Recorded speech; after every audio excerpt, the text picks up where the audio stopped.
Good evening, everybody. It's Tuesday night, so we're here for our Tuesday night modelers chat session, hangout, whatever you want to call it. Uh, you're welcome to join into the live stream or hang out in the chat, whichever you prefer. Conversations go a lot better in the live stream than they do in the chat for me because I have a hard time keeping up a one-sided conversation. What else we're going to say? We're going to work a little more on the Jaguar tonight. We're going to do the some of the bare metal foil that needs to go onto the body. There's not a whole lot, just the two side windows, the front end, but there's some that goes onto the actual clear parts on the windows. We'll get that done tonight. Did get my clear coat in, so we may do the clear coat on it after that. We're working on our short track, Saturday night light, dirt track, whatever one, however you want to look at it. Pontiac GTO Super Stock car. We'll be working on that this evening. And we'll just see where the world takes us. So we got 5 people watching right now. Welcome to the stream. If you're new, we can chat about anything but politics. If you'd like to come into the live, and the link is pinned at the top of the chat. Hey, Panzercat. The link is pinned at the top of the chat. If you want to come in join in on a live stream, as long as you have a working microphone, you can do that.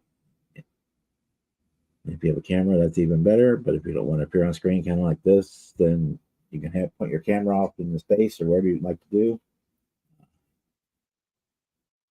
I tend to point mine down just because then you can see what I'm doing, kind of see what I'm working on, because I tend to sometimes hyper focus on what I'm working on and not talk that much, especially when I do things like bare metal foil. I tend to focus in on the job and less on the conversation. Yeah, we're working on that. We did get the interior on the Jaguar all squared away last night, so it's all in, good to go.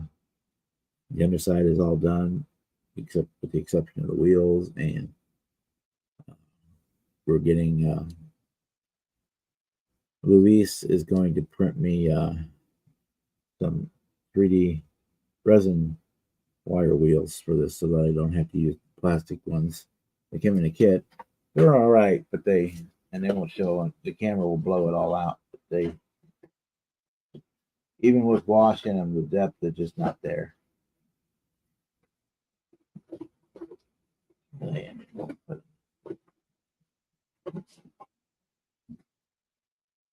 Here they are.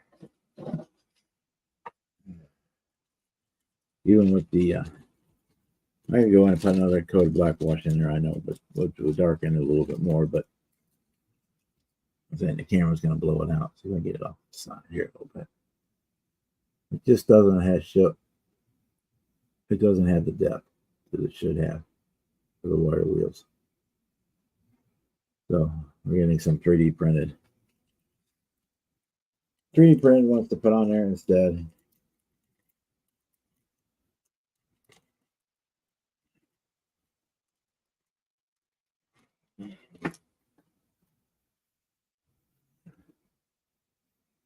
Most of the chrome on it looks really good though, so I'll just be for the most part just using the kit chrome. I won't be stripping any of it unless I have to. Being a 2020 tooling, they should have seems for the most part they kind of put the screw gates in places that it's easy to fix, and there's not really any flash on them, so we should be all right there. So most of the chrome looks really good. Here's the windshield surround, and we've got some marker lights, some tail lights, that kind of things on that sprue, and then on this sprue we've got The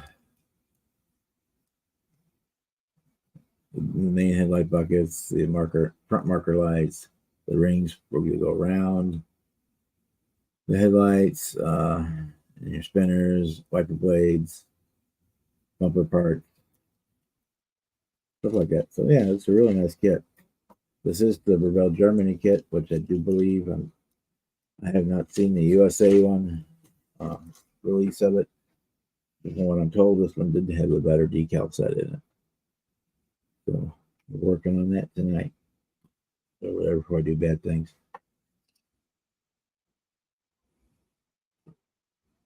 As far as the GTO short track group though, I do have the engine painted. We'll have to go in and paint the transmission, repaint the transmission and the distributor. We're going to do this one straight out of the box. First time the straight box stock kit in a long time. And I do have the most of the chassis glued together.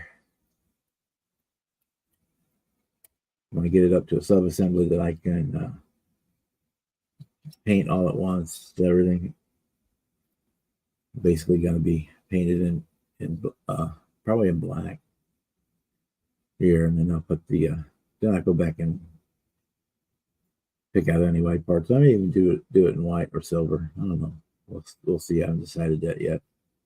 Maybe do it in silver, and then I can pick out some black stuff in it. Parts for highlighting. It's got a full spring rear end, and it's got the solid,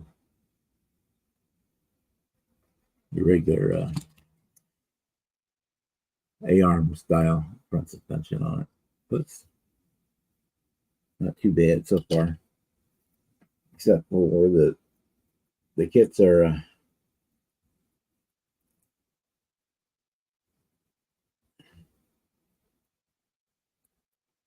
yeah, I've seen that before done before too. It's an interesting process of how they do that, and that's probably more than I'm willing to do. But with the 3D printed wheels, I think they will still be hollow, so they'll look better than the solid wheels that come in the kit. Yeah, I actually went looking to see if someone like Pegasus had a set of acceptable wire wheels that would work with this car, but all they had wire wheel was the ones with the low riders. So they're like the little 13-inch wheels with the big wide white walls and small size for the low riders. That's all they had available. Because that was my first place to look was Pegasus.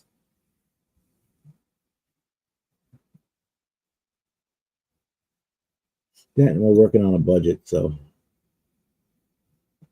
the 3D printed wheels and tires would be a lot cheaper than the Pegasus wheels would be, even if they had them.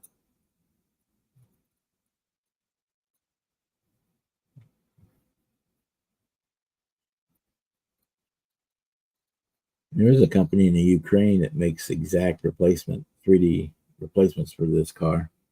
And I definitely would love to support the Ukraine economy any way I can, but right now it's a little dicey getting stuff in and out of there. So if I were to build one of these again, I would get them from that source in the Ukraine. But yeah, right now with the way things are going, it might be a little dicey getting stuff out of there.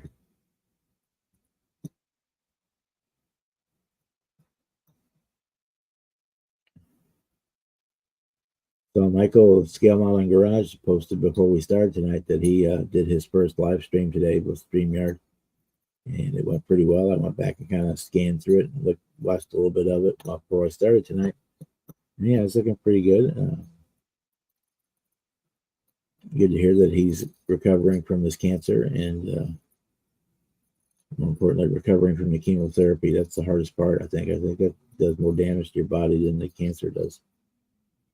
And Hopefully, when he comes back tonight, he'll actually jump in on the live stream. If not, he'll hang out in the chat like he usually does.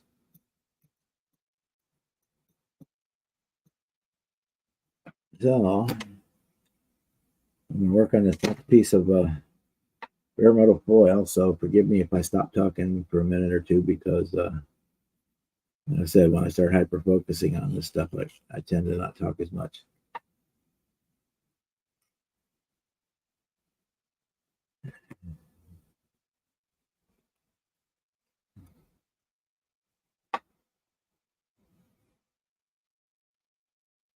Basically, just have to do the drip rails on on this model because most of the rest of it is said it's done.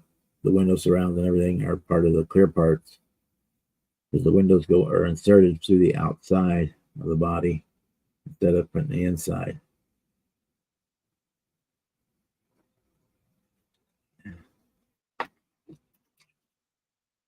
Hey, Boston. Hey, Jason. Now we get people starting to pop in.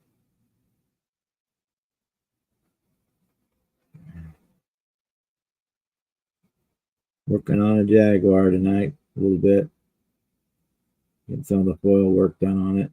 And he's good to go in.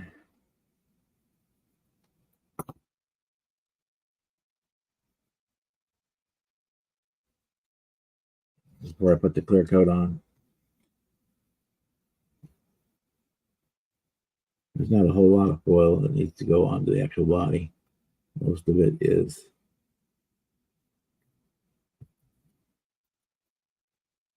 goes onto the clear pieces that get inserted into the body.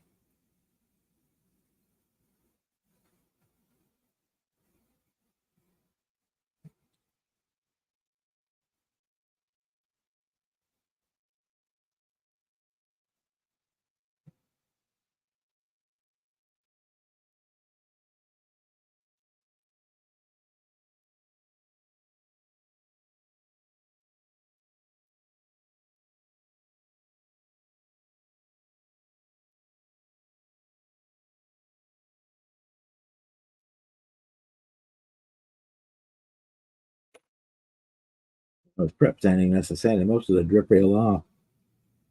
So it's going to be kind of interesting getting the pieces put back on.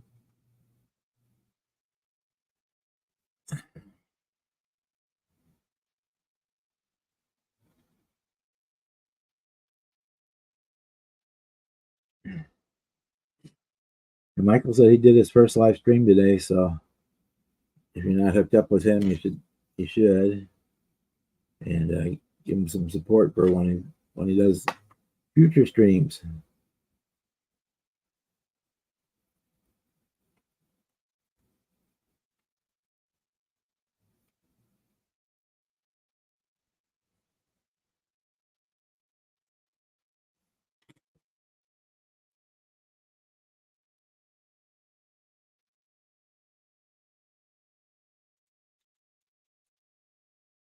Hey, Big Charlie. Hope you're doing well.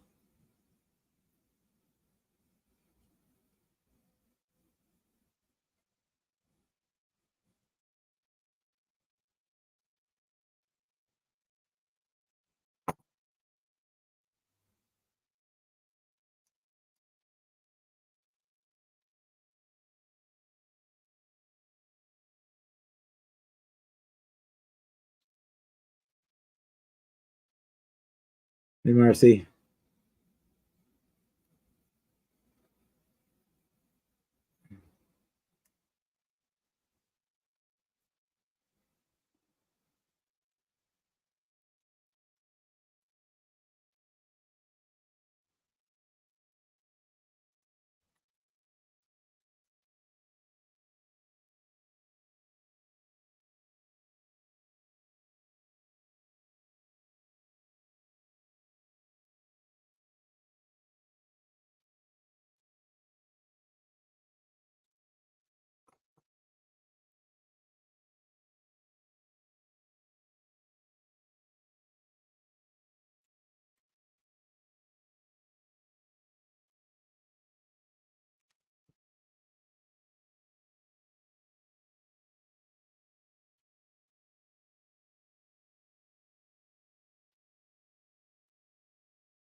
go.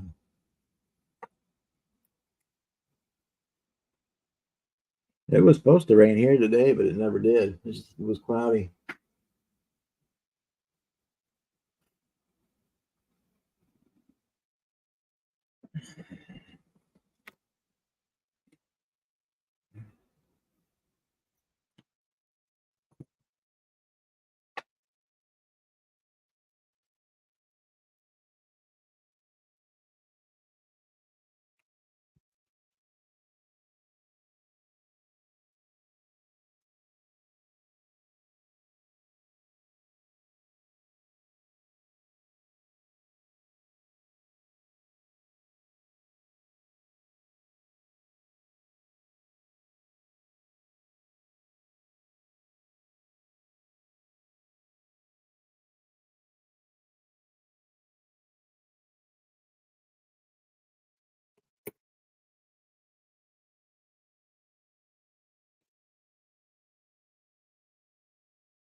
That sucks.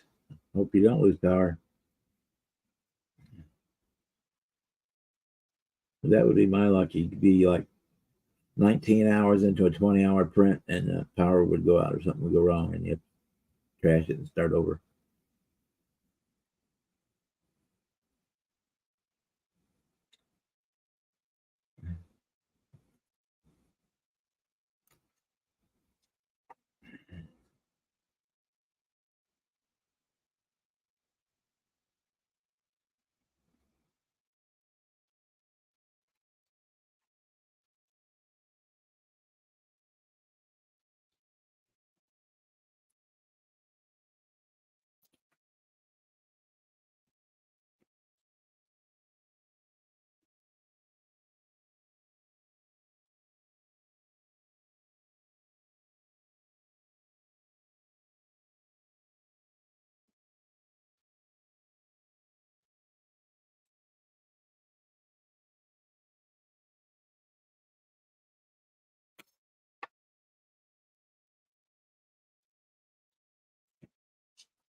Oh, make sure to watch your video, Charlie.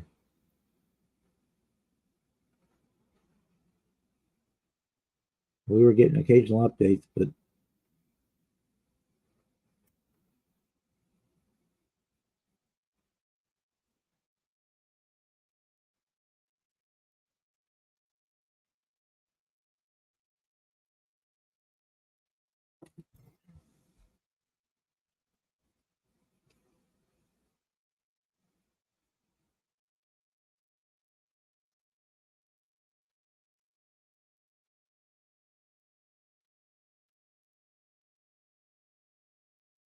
torpees.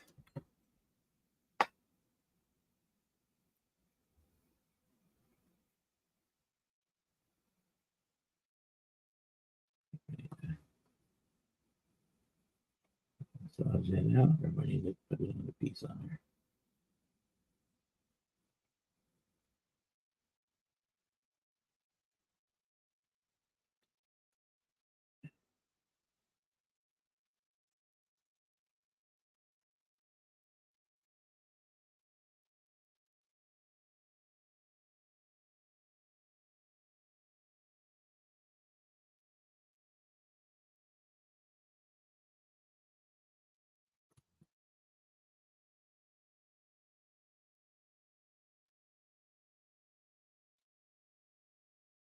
Okay.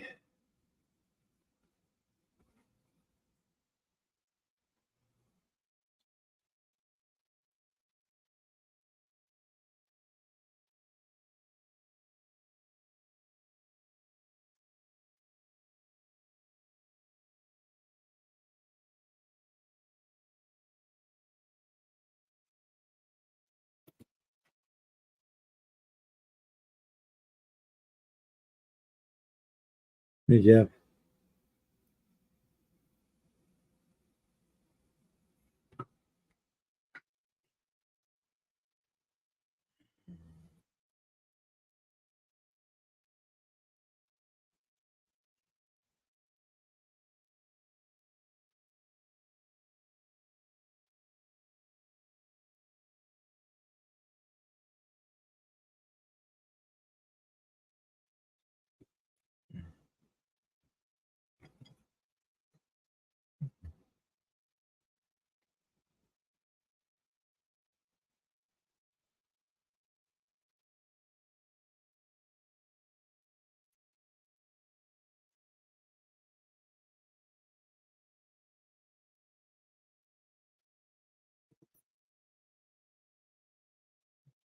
Hey, Lewis. How are you tonight? I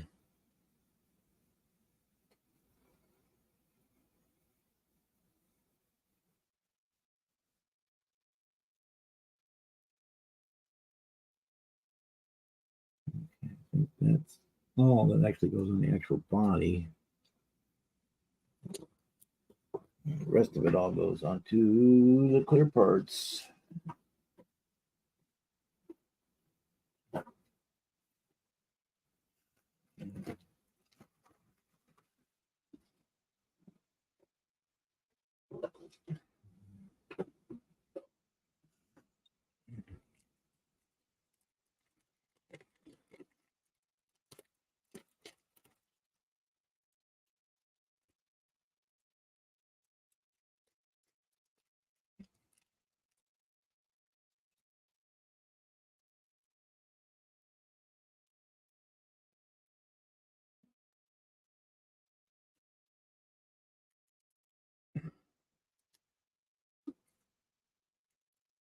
We don't need this sprue yet.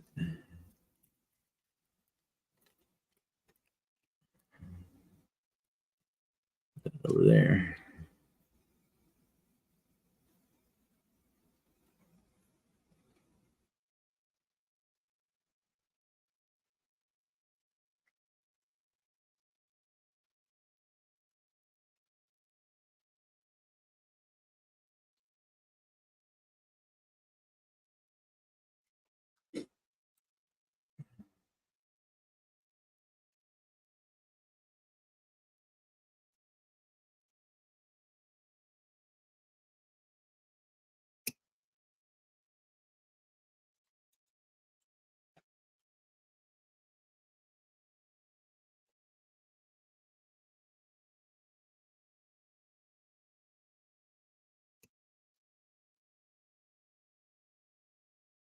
Everybody saying hello to everybody.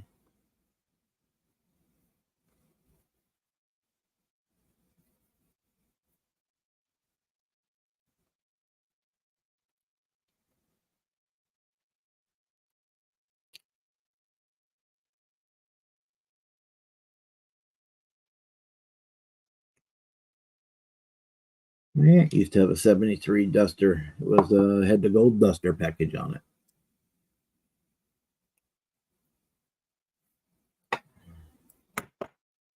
It was green with gold stripes, and it had the little Taz tornado on it. I had a, I'm gonna say, I think it was a been a long time. I think it was a white interior. I think it had a manual transmission, but I'm not 100% positive on that.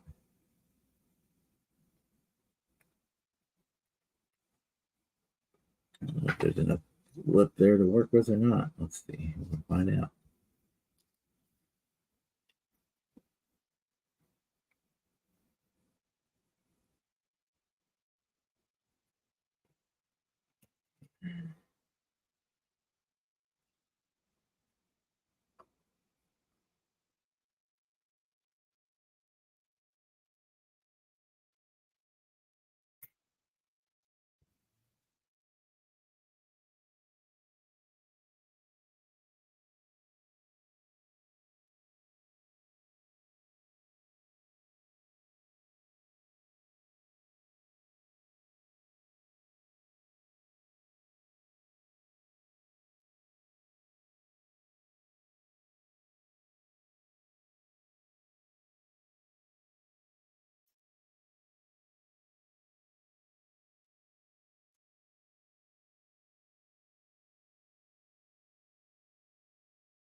Wait a minute, but I need to be a pain in the ass.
I think 6 Catalina, that was quite a boat.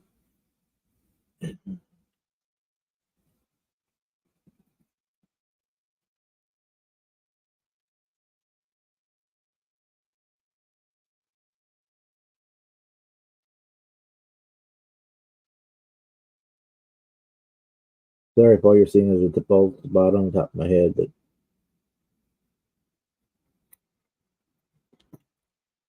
this is the not going to be fun doing this window frames.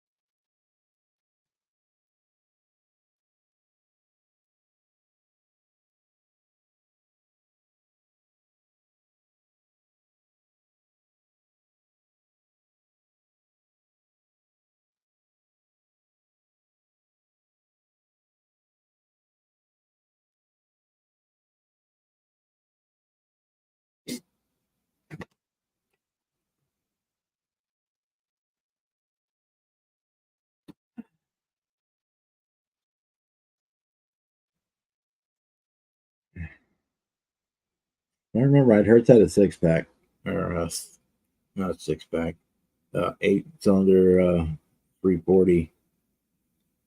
If I remember right, something like that. It was almost 50 years ago. I was only 40 years ago, so I was only like 10, 9 or 10 once you got it.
Hey, Johnny, how are you tonight?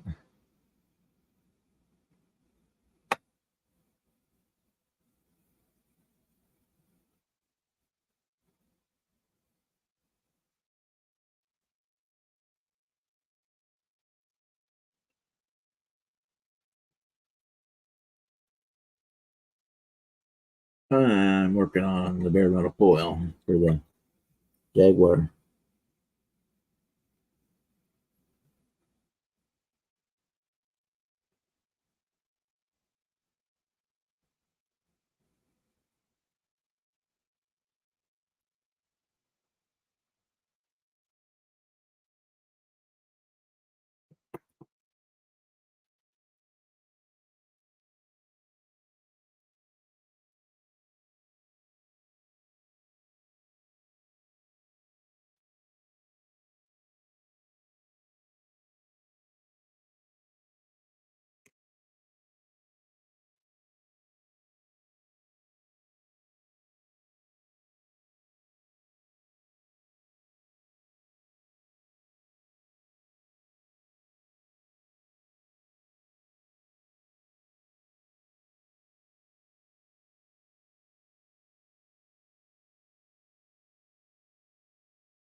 Evening, Pro Carry Trucker. Nice to see you in the house.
And it's going to be a one-sided conversation here if we don't get anybody in here. But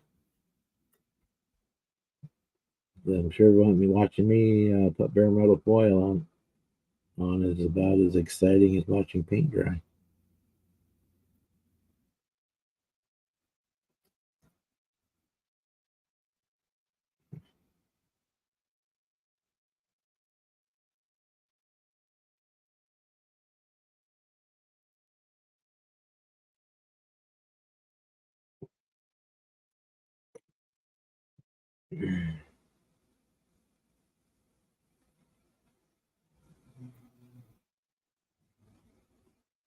Okay, Marcy.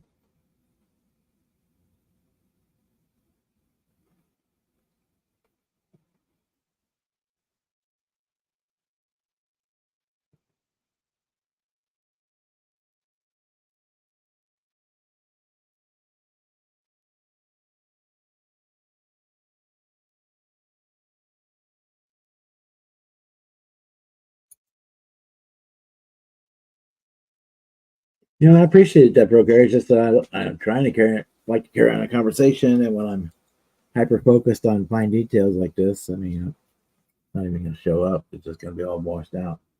Getting that bare metal foil to go around it. the frame of this window, and then I got to go back and clean that blue off of it. Nice to have someone else to carry on conversation while I'm doing this stuff, but we'll get by either way.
Hey, Jimmy.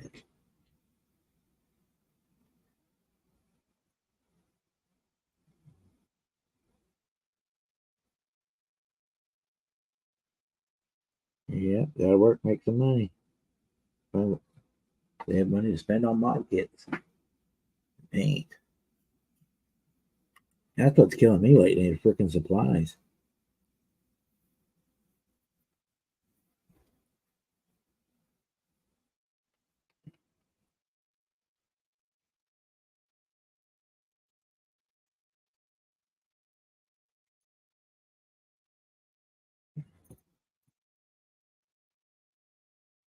Hey, Mike. How are you tonight?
Okay, that one's done.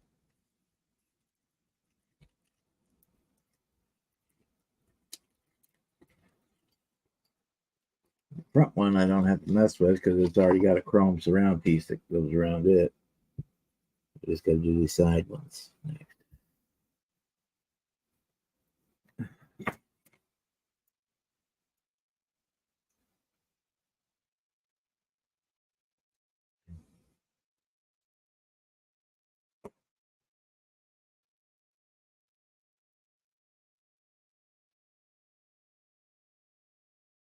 Yeah, I made spaghetti last night, so I'll probably eat it again this evening.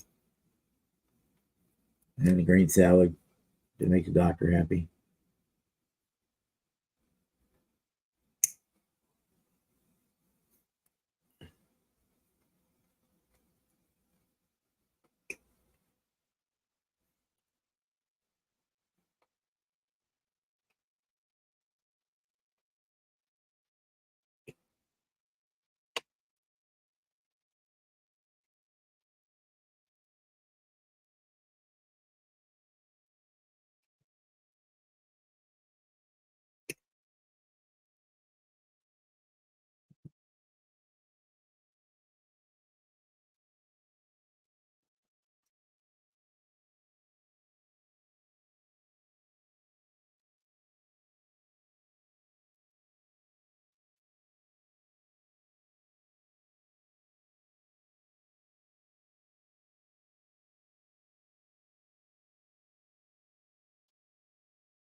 Yes, it is.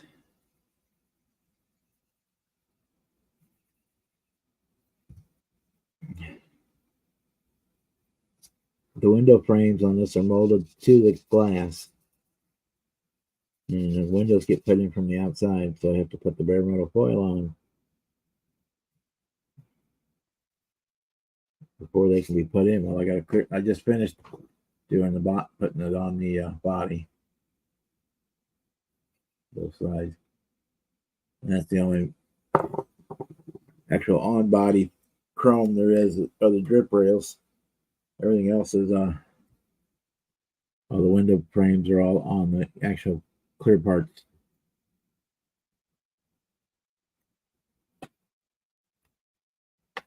So we're doing that, and we got a clear paint the TS13 in today.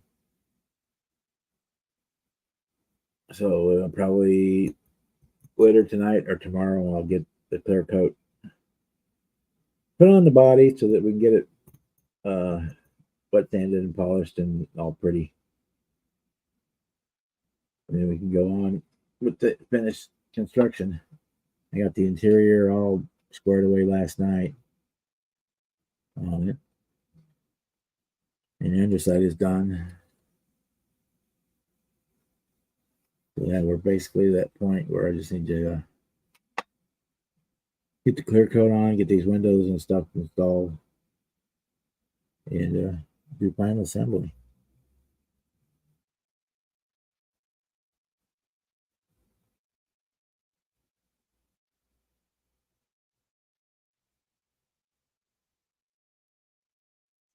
I'm actually considering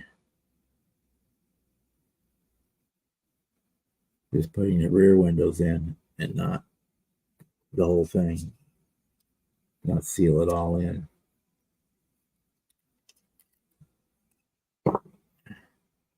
Leaving the front windows out to make it easier to see inside.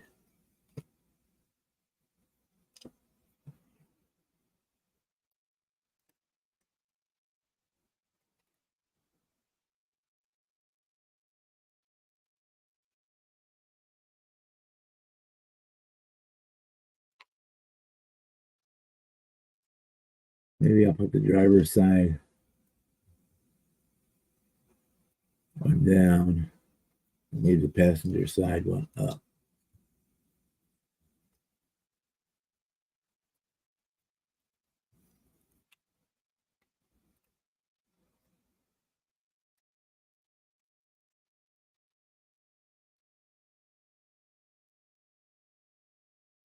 Cool.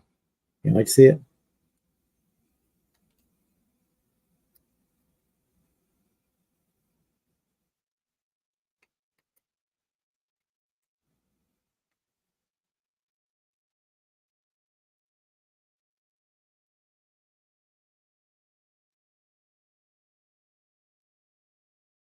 Yeah, I think I'm liking that plan.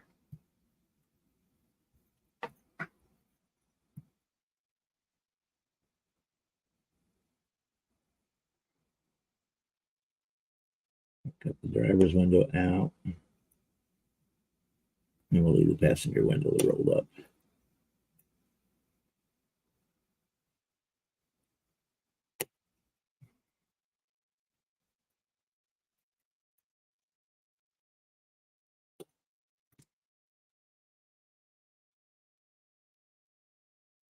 Where's the scriber at? Scriber.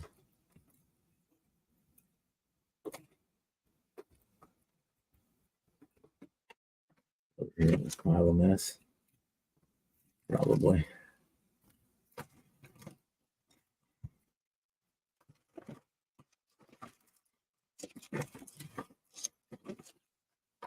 Well, I'll see if that's going to definitely be my next project is to clean this pile up. Parts and tools that I don't actually need out.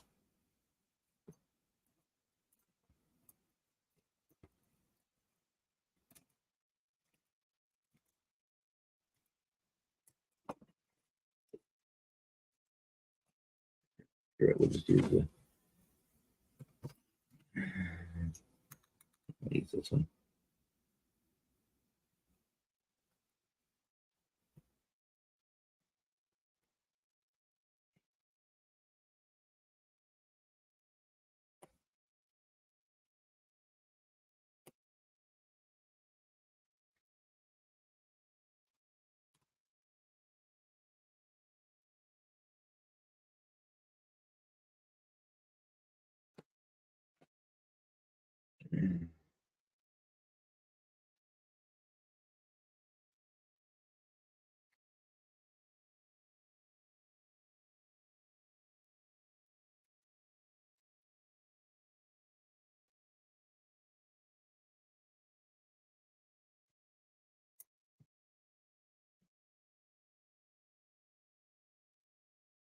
All right. Have a good night. Stay safe out there on the road.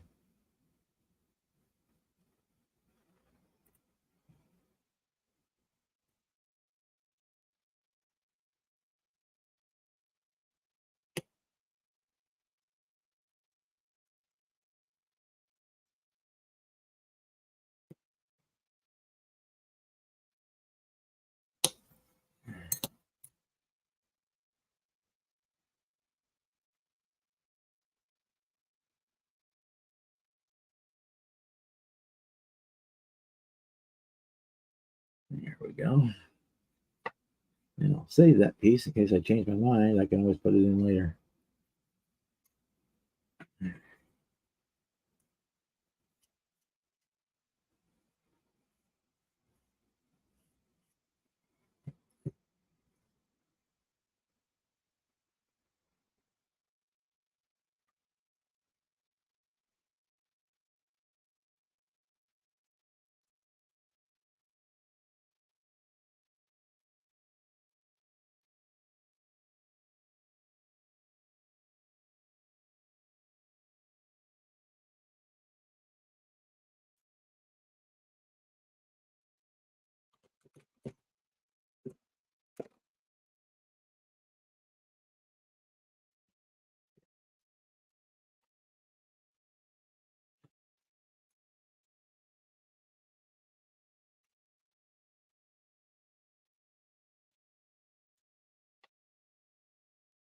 Fred Henry's technique on this one.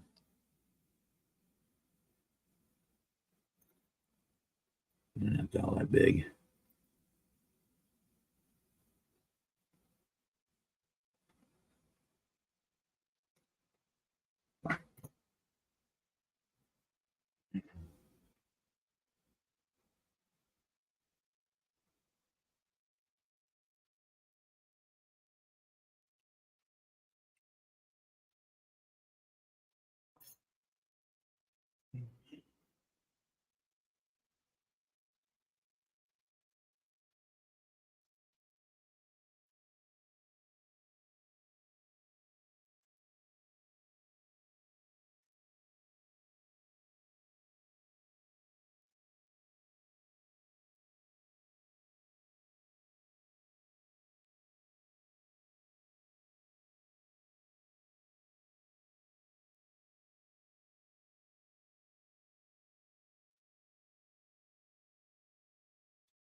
Yeah.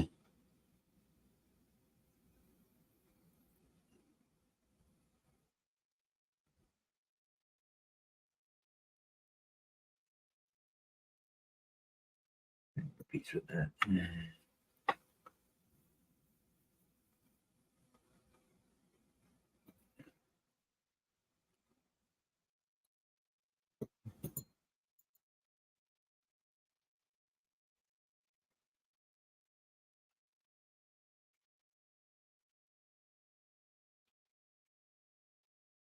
Got 20 people watching. Cool.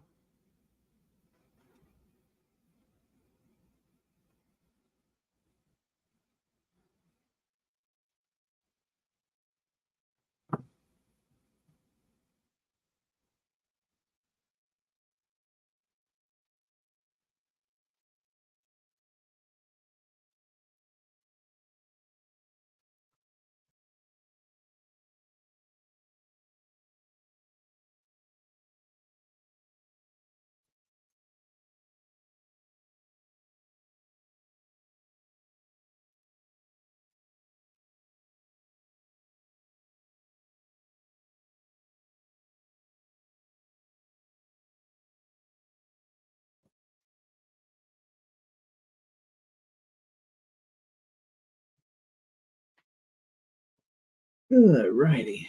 Ooh. Dragging my work off the table here slowly but surely.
All right. See you later, Mike.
Okay.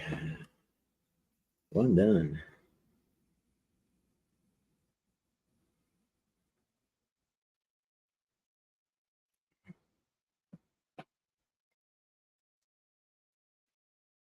Hey, Sturge. How are you tonight?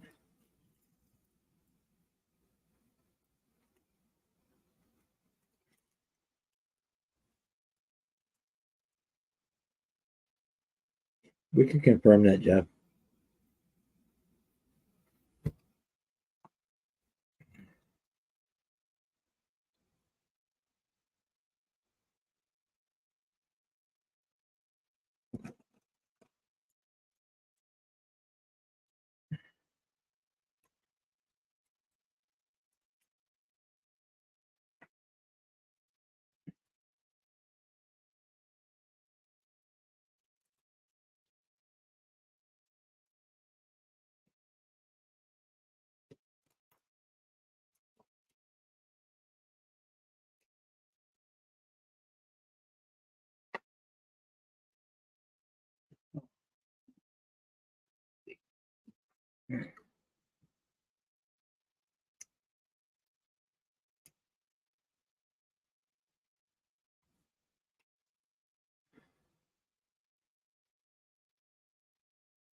It depends. Like for the headliner stuff, like here, I just hand painted it because it's just a little bit, and then you're not going to see it once the car is assembled. You're really not going to see it for that. I did airbrush the seats and the dash and all that stuff. That was all done with an airbrush, so that was all sprayed. But the top of the roof and whatnot, I just painted with some flat black because you're not going to see it anyways.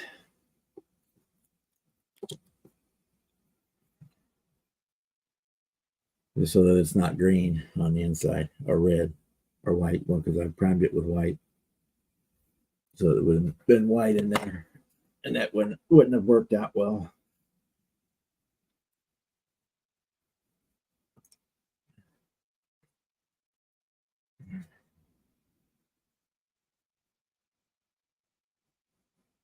This is okay.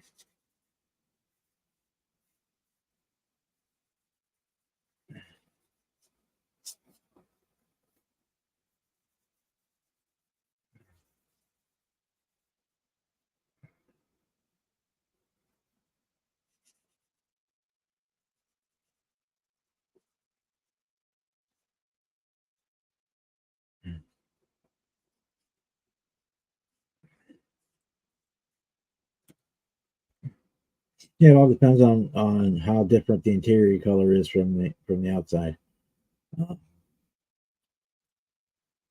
if I knew what color at that point the interior would have been, for sure, I would have done it. Probably painted it, sprayed it first, and I could mask it off, and then so that it would stay black or white or whatever color before I painted the body. Sometimes I will paint it, and masking can be as easy masking that section from the inside, or you can just actually go in and do on a lot of them. You can go around, just put a piece on all the windows, and that'll keep it from getting any paint on the sections that you'll be able to see anyway. It'll get in there some, but not much.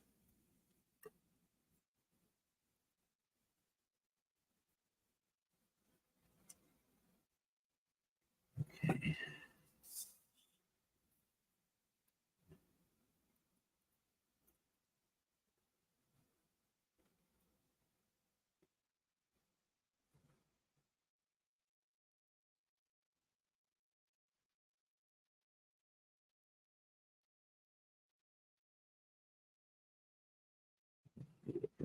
That's the tag we're going to put it on.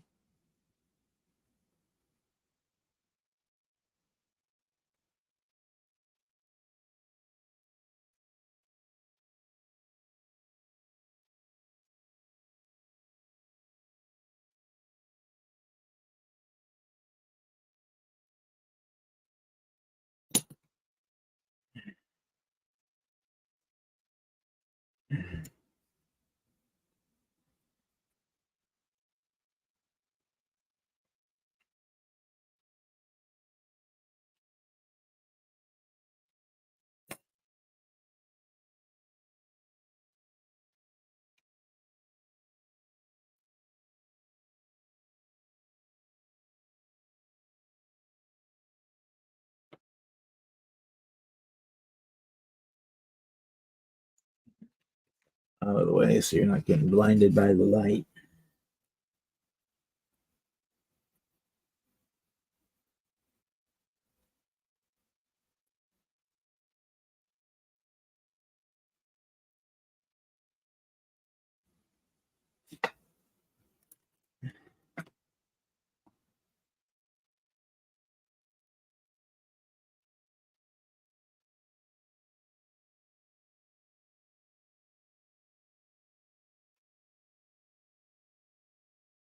Yeah, you can do that too. I do that for the carpeting a lot. Use the peel and stick uh, felt. You could basically you could cut a piece and peel and stick, glue that in there, or even non sticky felt. You can put some white glue up in there and stick it.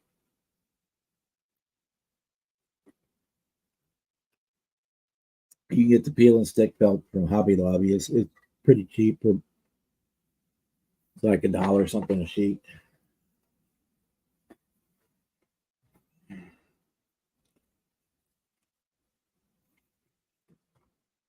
$1.49 for two big pieces.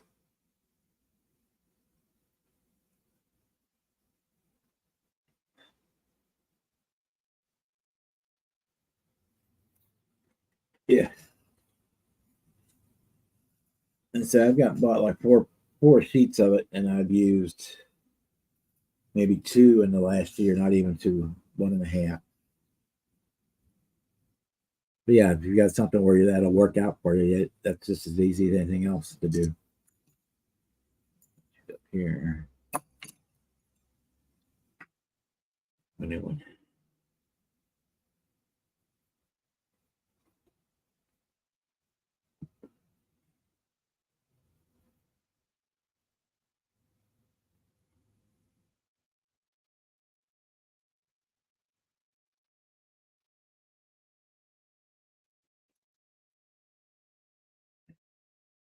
Yeah, you can get it.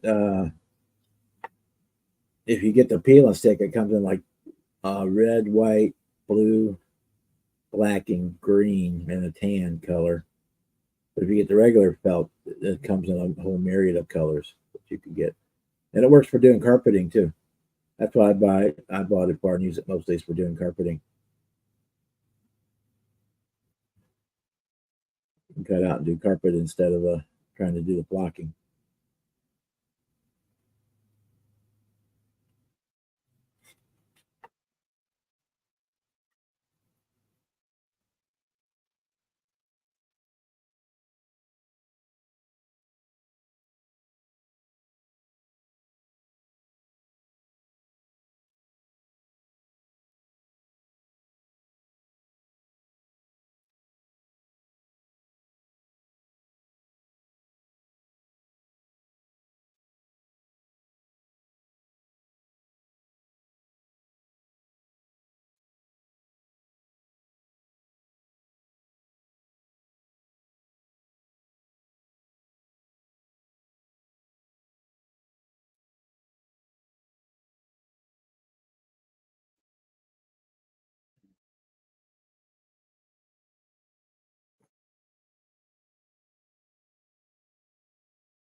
Well, I don't know if I'd go that far, Jeff.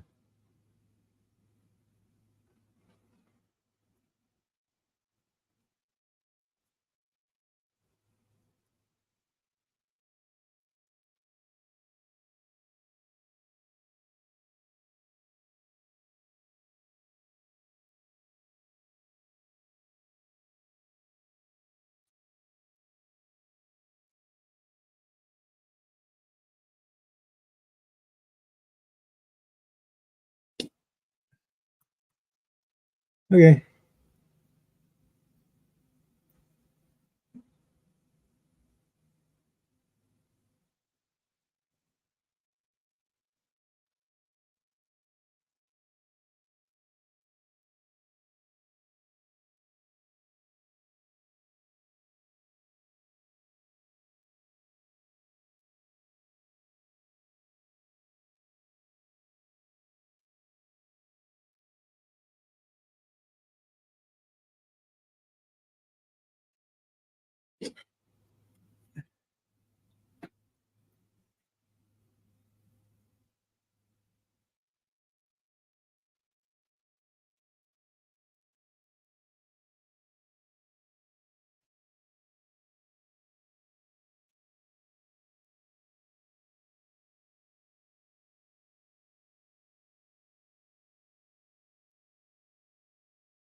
You're fine, Jeff. I was making a joke.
Okay, there's almost there.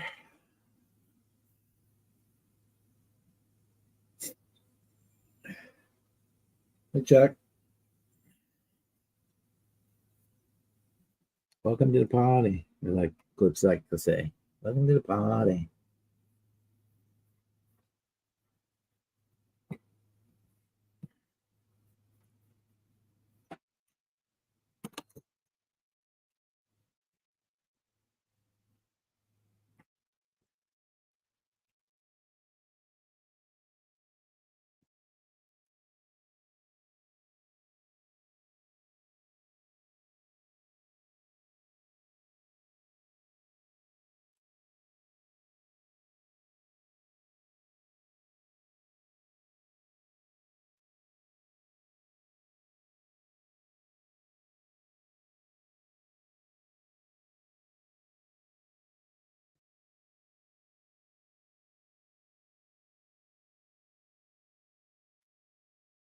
Okay, so we'll have to put one more piece of foil on the body. The front window frame does not have bottom frame to it. You have to add it on the body side.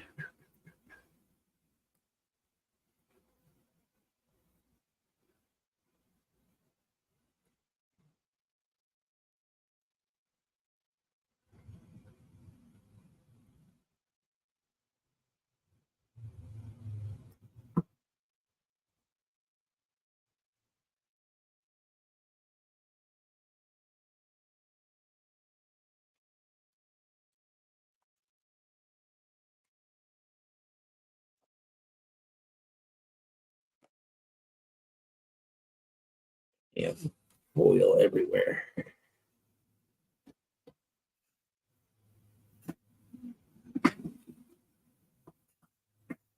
Ugh.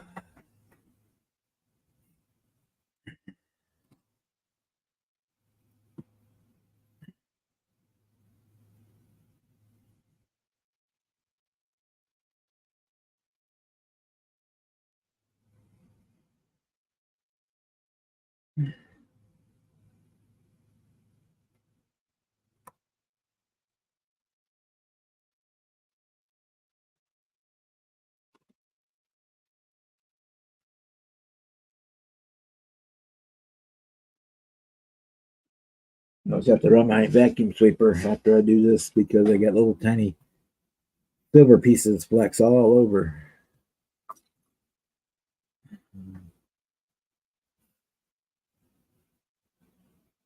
I've got a little alcohol in my cup over here. And I wet the one end of the Q-tip down, and now I'm kind of taking the extra off my paper towel. And I'm using that to get the glue off of the glue from the bare metal foil off of the clear parts. Now the wet end and the dry end. It might take 2 or 3 applications to get it all up.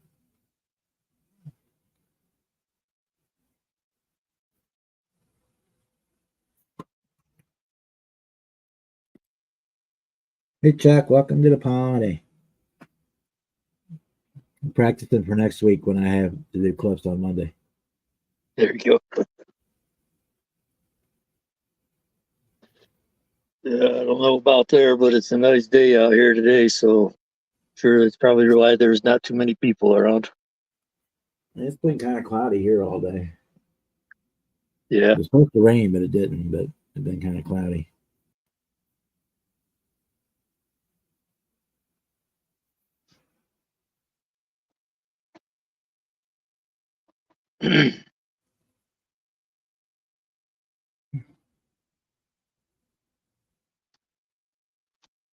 Okay. That window is done. But now I got to go back and do a piece of the body. Having a party.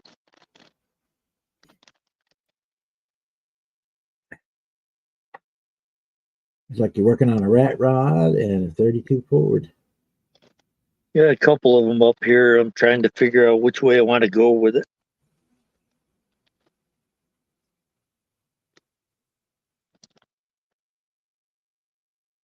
Did you chop the top on that one, or is it like a Flintstone body or something? No, I chopped the top on it. Cool. It's not perfect, but it'll do. It needs a little bit of work on it. And I removed made it look like it's got a welded in roof rather than the insert. Yeah. I did that on my 5 window. I sanded that off and made it just solid. I got the chassis from the Iceman there, the lowered chassis for the 32. Uh-huh. And it was still setting up too high for what I liked. So I took it and I'm playing around now with the idea of channeling it down. Yeah. I think the sedan body would look better on it than the 5 window. It looks good.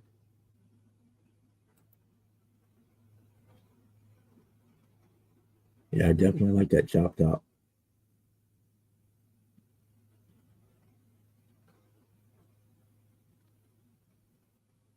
Yeah, everything falling apart now. But a little bit off on the window pillars here, but not too bad. You should be able to true that up and make it look right. Yeah. Little sanding and scribing, and you make it. Yeah, this side didn't go. This side came out pretty good, but this side was off a little bit. Yeah, so just a little sanding and scribing, you should be able to get that looking good. Yep.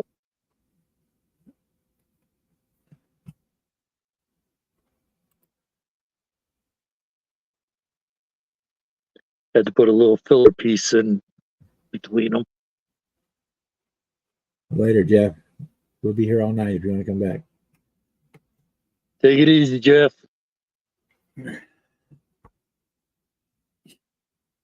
Marcy will be in as soon as she gets her dad wrangled and gets his meds in him. Yep. Yeah, ended up taking my father's wife into the hospital today.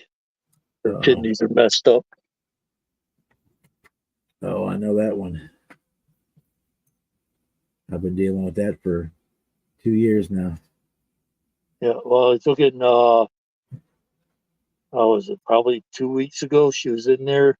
She's had a kidney stone, and now her kidneys are inflamed and her white blood counts has gone way up. Yeah. So probably an infection set in.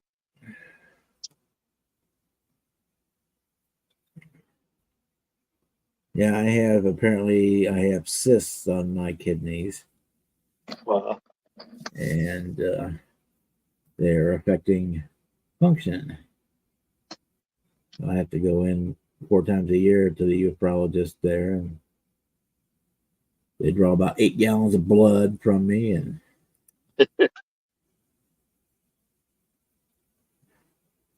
change up my meds, and I can't take certain meds that I should be taking because of the kidneys. And oh, trust me, I'm coming in first name basis with the vampire at my doctor's office.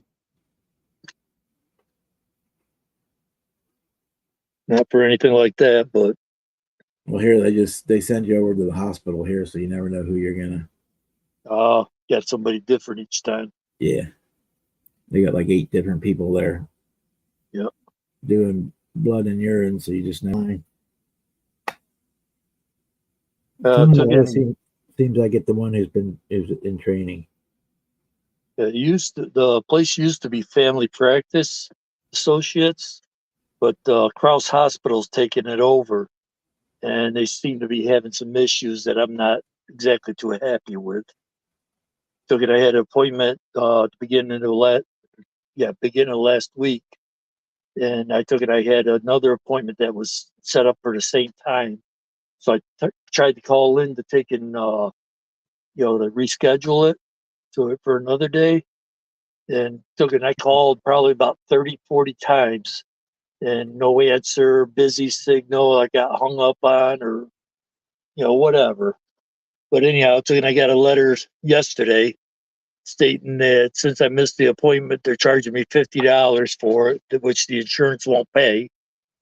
And if I don't reschedule the appointment, then I'm going to get, they'll drop me from their patient list. It's like, wait a minute, I tried calling this place 30, 40 times. How can you say anything about that? Yeah. Yeah. Well, I went round and round with mine because my primary care, he asked me when I was going in to see my nephrologist, and I said, well, I'm going in like 3 weeks or so. He said, well, rather than me doing all this testing, if she's going to do all the testing, just have her do this, and this. Well, when she does it, I call the office and to arrange that, and the reception is like, oh, we can't do that. She doesn't take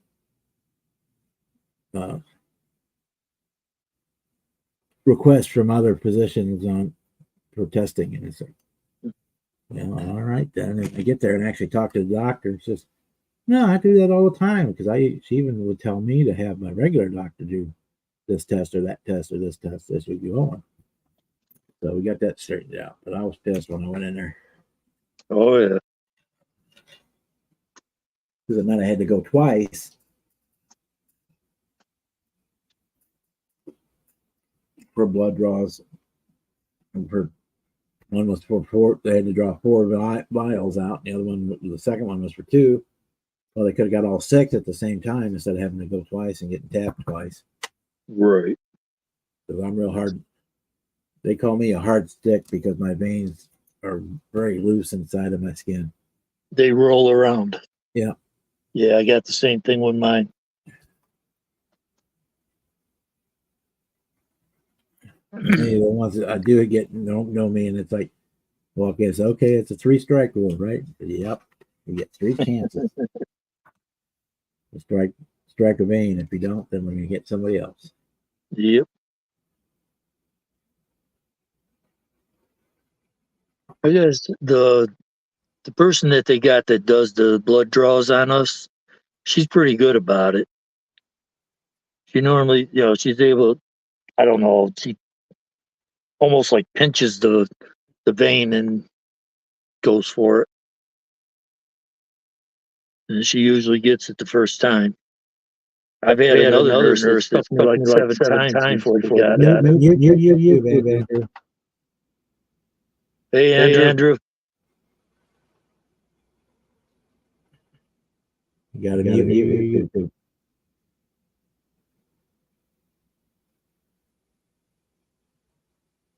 You get it? Nope, not yet. Today. Sunday.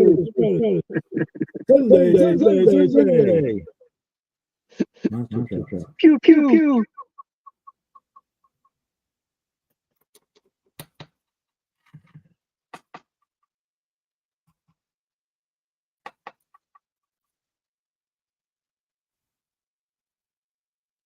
Try it again.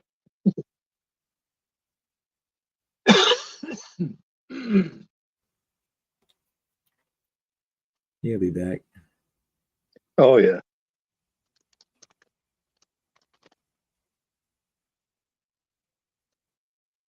There he is. We working now? Yeah, we're working right now. How are you tonight, Andrew? Good. Good. What you working on? Hey, Andrew. What? Hey, Louis. Hey, Louis.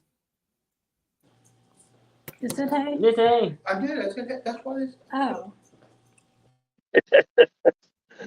I saw you, huh?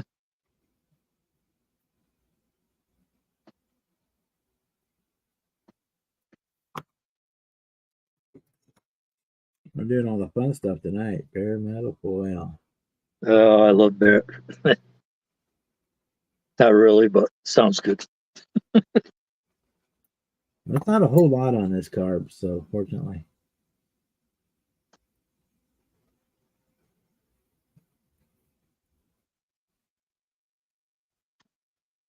And this new stuff I got from them is getting really sticky.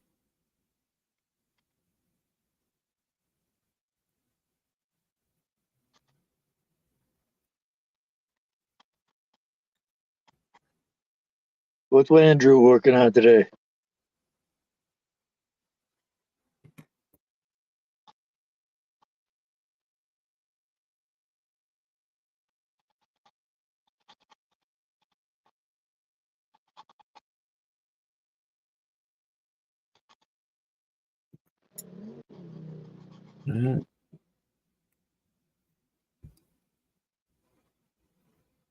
Can you hear us, Andrew? Yeah, I was being. Okay. Chuck asked what you were working on. I'm on this. Ah, the tea bucket. Oh, yeah.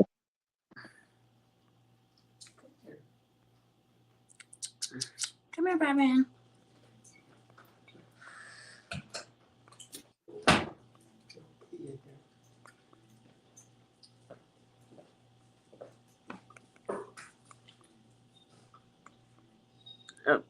Oh.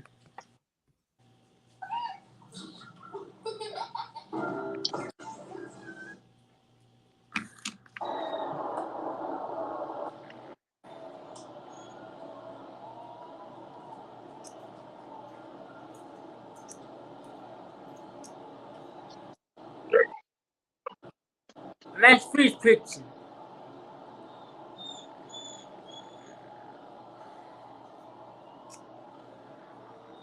There we go.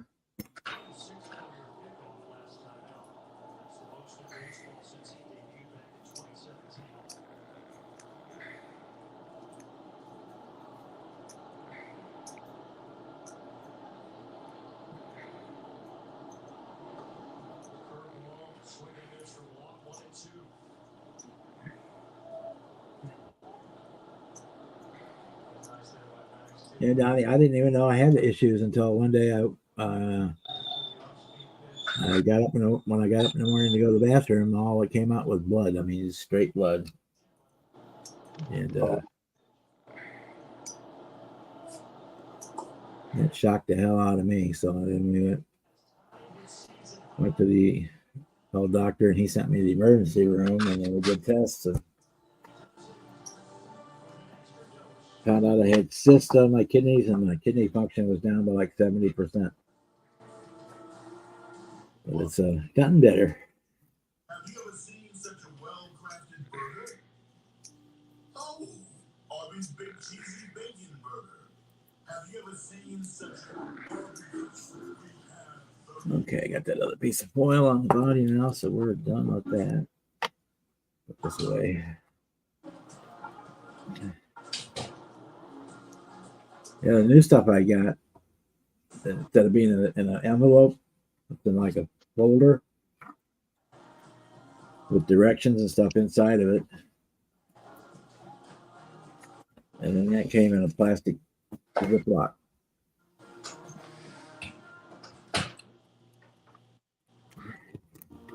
And it sticks really well. I had no issues. I've had no issues with it sticking.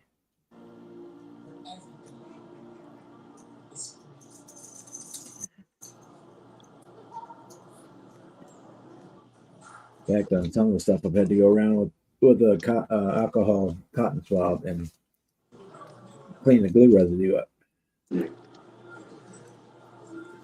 It works good.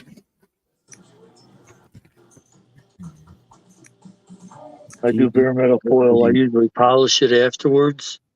And when I polish it, usually the polish takes the excess glue off. Yeah, that. That's just the way I do it. Like on this one, before you came in, on this Jaguar, like the window frames are attached to the clear part instead of the body. Okay, yeah.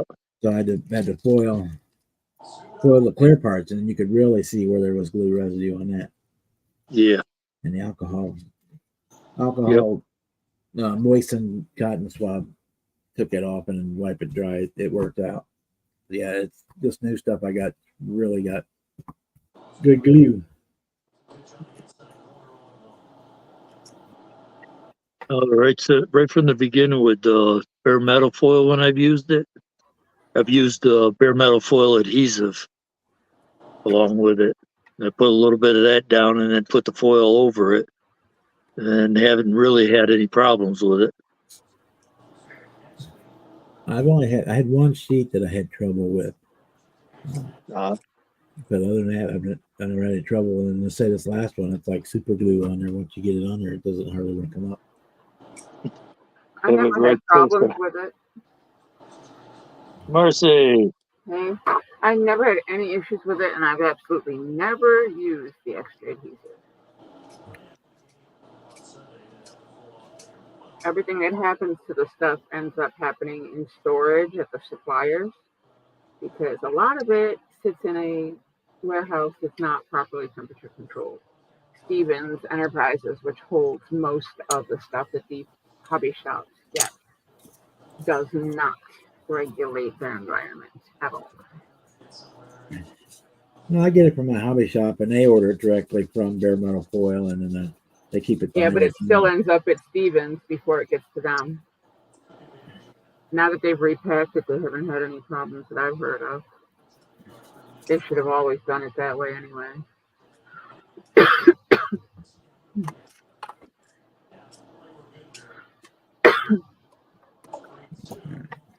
Clean up some of this mess here. Oh, hey, buddy. You gonna survive there, Marcy? Oh, don't cough all fucking day. I sit down and say a couple words, and my system goes haywire. 14 freaking Q-tips I got laying here.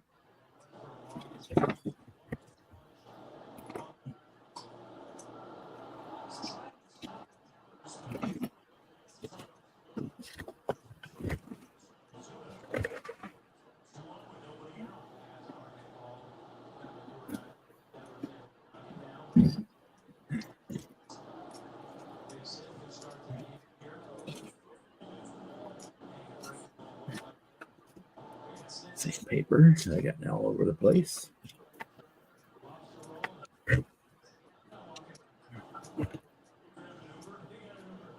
ST. That.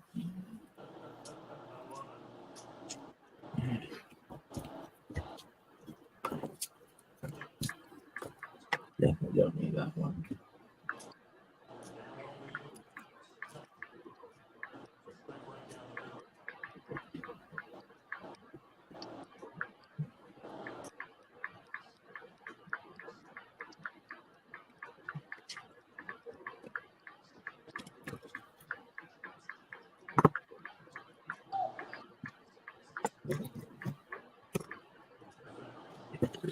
And paper. Yeah, shoot, that piece is big enough to use something with. That.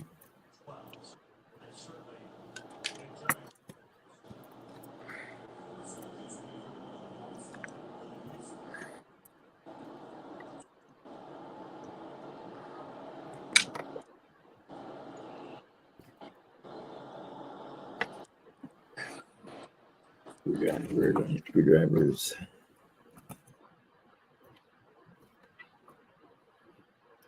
Pin vise. I don't need the pin vise right now.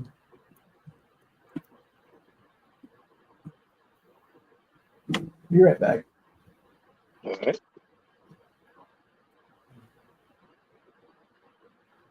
Oh, we lost Andrew again. Yeah. You got to click the wrong button.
Tubing from trash.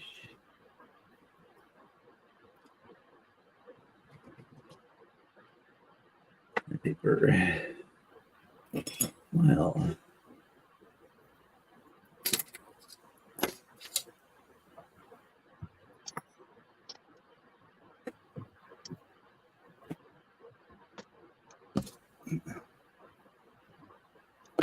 $8,000 of those little ejector plugs laying all over my bench. I was fighting with door handles and window cranks last night.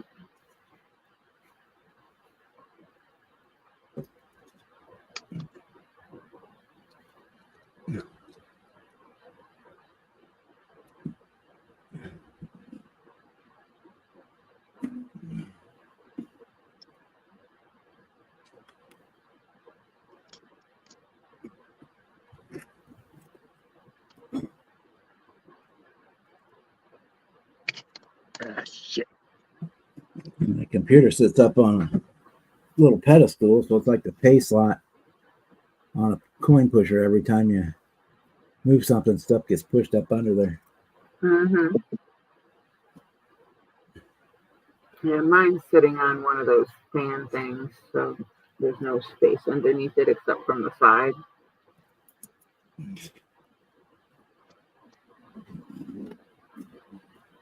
Mine's actually sits on 3 empty ones of these. So we can get plenty of air circulation underneath of it. Yeah. So I don't burn out another one.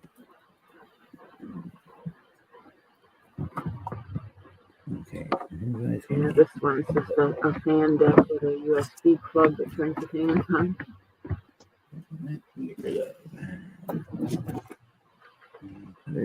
Cutters. I don't think we need that one. Yeah. I did find my driver though. Go through that little box. Figure out what I put in.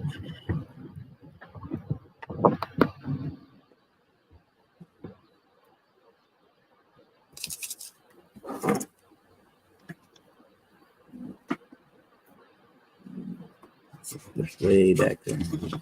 Pushed way back up under there. Nope.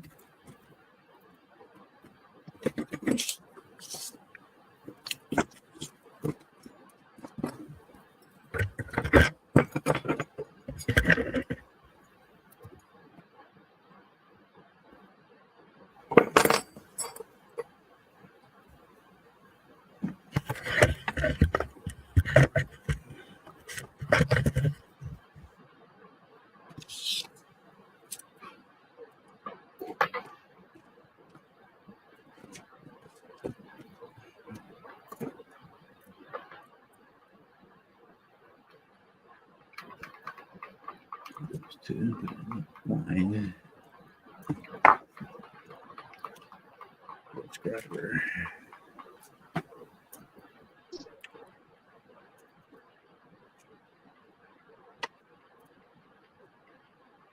There it is.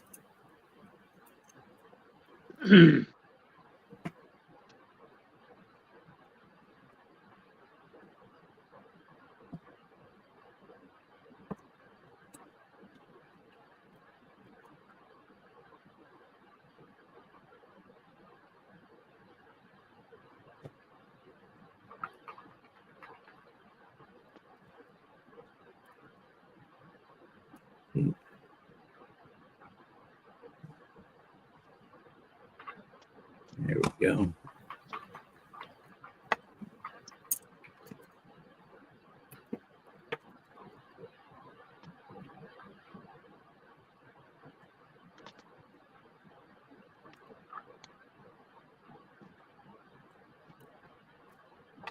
Now I can find stuff.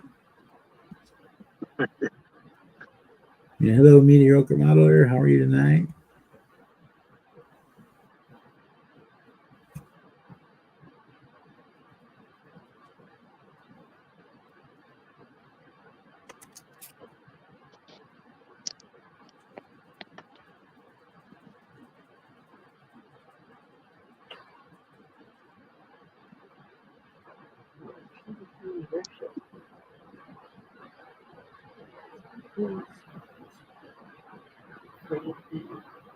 So Marcy, is that in reference to Black Sabbath?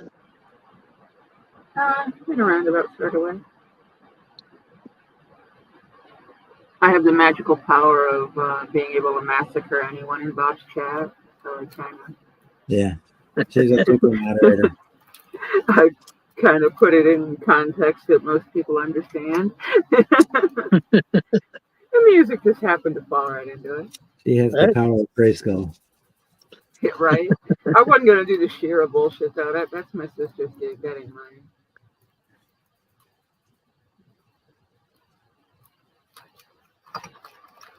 Yeah, somebody was being extra cunty one day. Thought they were going to sass me. And I said, "No, I wasn't." I said, "Go on, sass me."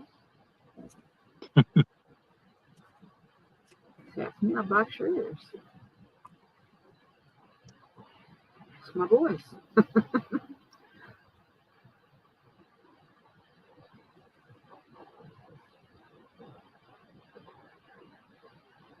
And I never bothered to change it. It'll probably stay that way for a while.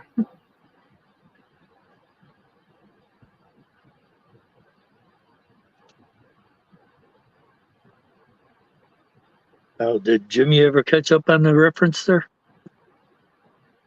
Probably not.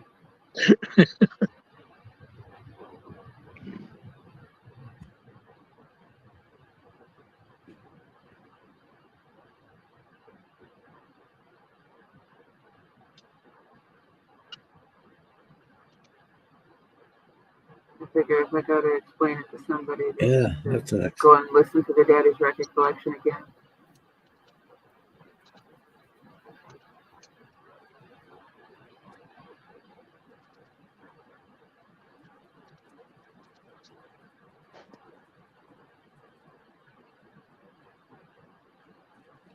Well, it's on the bright side. You don't wake up in the middle of the night, have to go to the bathroom.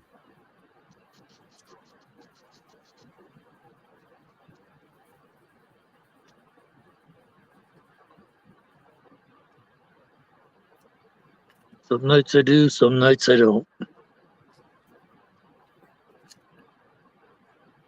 Yeah, my boss's hubby went through that mess last year.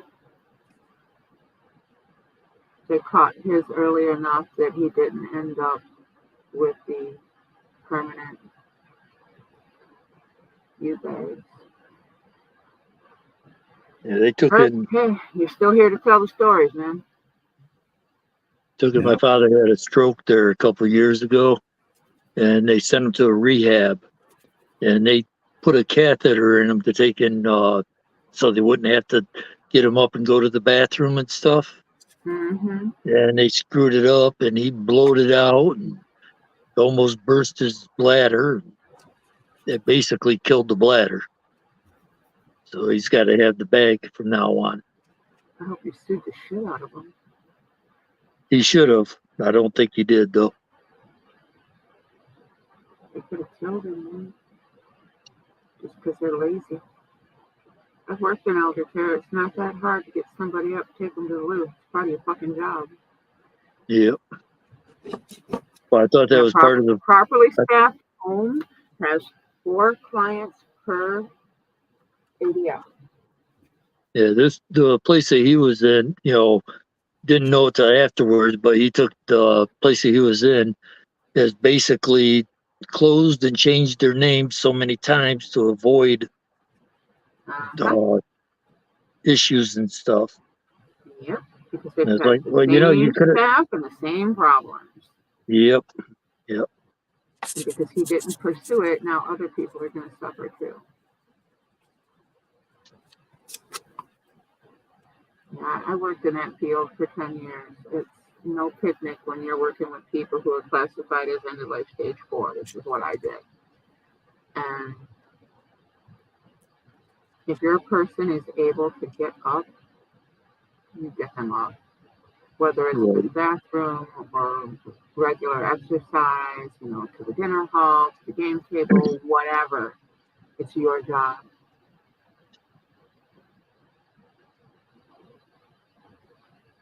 And I spent 10 years doing that, and it played hell on my head. I couldn't do it anymore. In the interim, I ended up pregnant with my second child, so I had a valid excuse to dip out. The liability insurance wouldn't cover someone in that condition in the building because they had some people who were prone to acting out. I didn't work with any of those people, but I was still, would be in the building where they would be. So Right. I went off on medical leave, and after that, I made plans State to guard. not go back. Yeah, I couldn't deal with it anymore. I went back long enough to make sure that the new ADL knew my people and knew them well. And I made sure that everybody understood that I was leaving and I had to go home to take care of a new baby. And I'm glad I got out of it when I did, because my favorite client died about a week later. And I don't know if anybody ever came to claim her things, because that's stuff they can't discuss with you. Yeah. You're not family. But she would tell me stories. She was born, back when we didn't have cars, no airplanes. She grew up on a farm. And I wrote everything down that she told me in a book in hopes that if somebody did come to take her things, they would at least know who she was. Right. They clearly didn't give a fuck about her. They never sent her a birthday card. She never got a Christmas card, an Easter card, no flowers on her birthday, nothing. Myself and my coworkers were the only people that she had in her life. Right. And the whole I time I was seen, there, I took care of her, and never, ever once did a single person come and inquire about her. yeah, I took in, when Derek was in the hospital, spent 5 months in pediatric intensive care and took in, my wife stayed there the whole time with him. And I was up there every day or every other day or so, in between work and stuff. And there were kids that got dropped off there. You seen the parents when they got dropped off, and you didn't see them again until it was time for them to go home. Yeah, it was like they treat it like a free babysitter. It's fucking disgusting. Yep. Oh, here, if they don't at least hear from you on the daily, even if you don't come in person, they will call CPS on you and they will take your kid. Our That's if children's hospital doesn't you're mess with supposed to that be shit. caring for somebody, they'll call CPS on you. Yeah.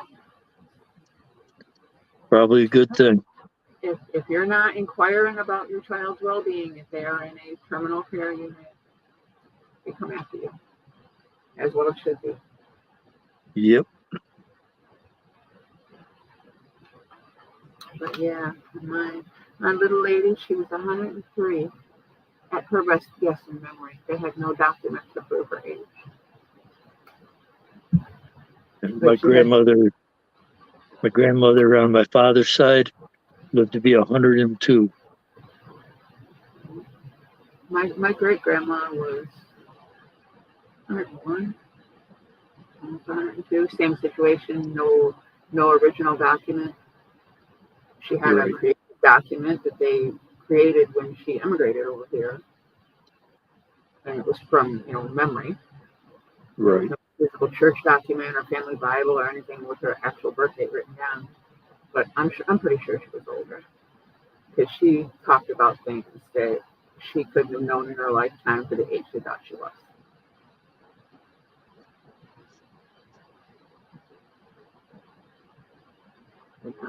My little charge, I made sure everything she talked about was written down. And she had this dresser, beautiful wooden dresser, probably worth a mint.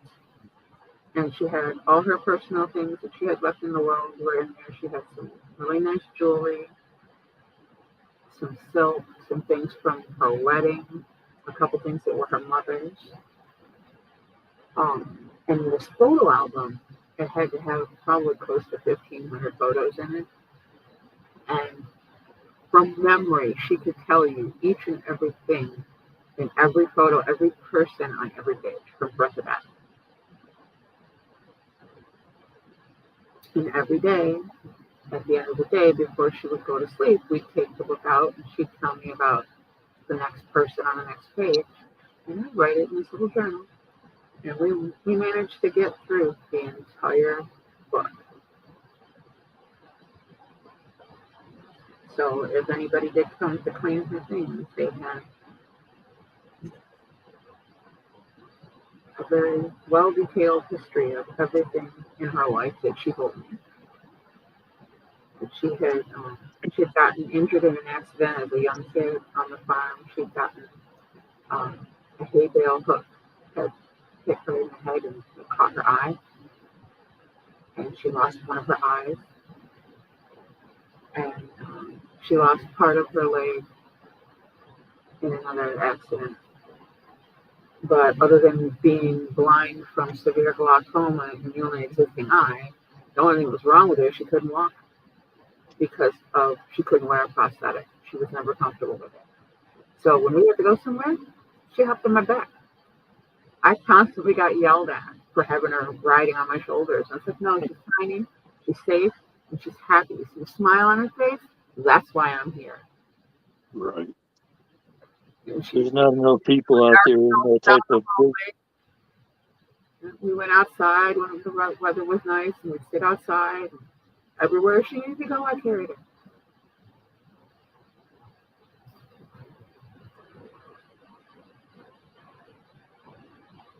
Not enough people in the world that do that kind of work, that put that kind of care into it. No, and if they tried it now, they'd get sued. Yep. And that's fucked up. This was almost 30 years ago now.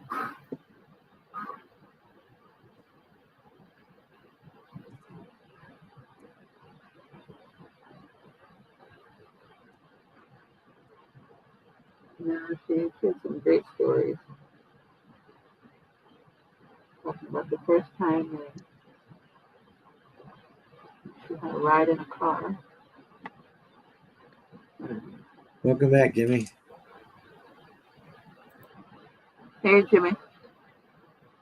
She was like genuinely like just astounded by the technology of the time. So all the things she talked about, you could just see it, how happy she was about all those experiences when she talked about them. Right. And I mean, I even had the day nurse. She would come in and talk to me when I was sitting having my lunch, and she's like, "Where does this come from? I've never seen anybody do this. I don't understand you." You know, she was like, just totally flabbergasted. I didn't just come and just do my job. Right. You know, this is the lady who was a nurse for over 20 years. And we did all her fucking work. She never did anything. There were like two things that the nurses did other than walk around with the doctor's clipboard. We did everything. You know, she just never understood the dedication. She must have lost sight of why she got into nursing. Unfortunately, I think there's a lot of doctors that lose sight of why they got into. Oh, yeah. Yeah, after they start seeing the dollar signs. Yep. You know, they 5 got months in the that hospital. We were in debt. 5 months in the hospital for Derek there in pediatric intensive care. Ended up being about $1 million a month. That's fucked up. We were looking at we were over $5 million in debt at one time. Luckily, we had some charities that came along and helped us out. Insurance didn't cover anything? Insurance dropped him at the first month that he was in there. He exceeded the limit that Medicare had him on. Wow.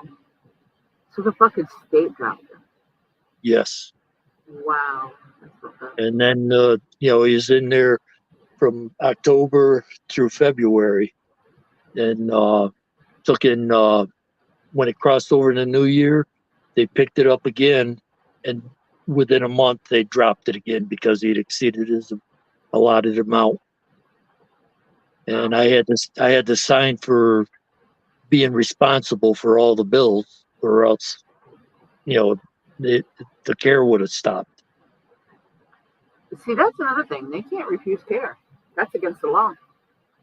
Even if you can't pay, they cannot refuse care.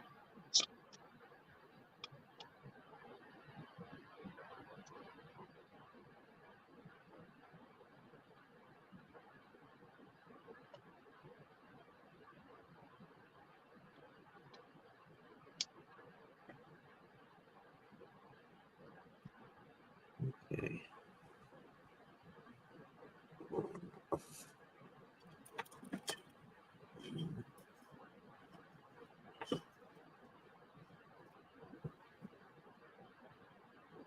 It would have been 18 years now. 18 years old now.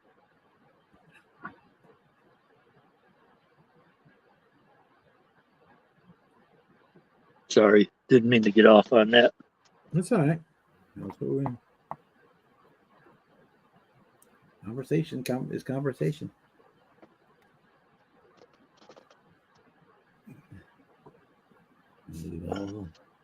Yeah, my Andy would have been 32 this February.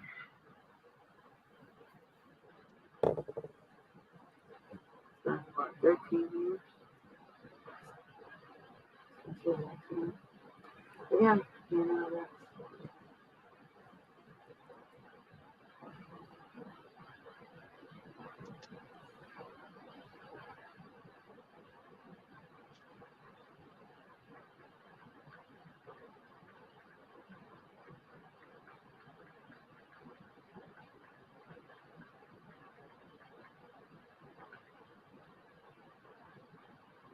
I'm switching over to the GTO now. I've got the foil done on the Jaguar. I got the emergency vet texting me about my doggo. She gets to spend at least tonight, possibly tomorrow, I'm thinking setting back almost $5,000 the past 18 days.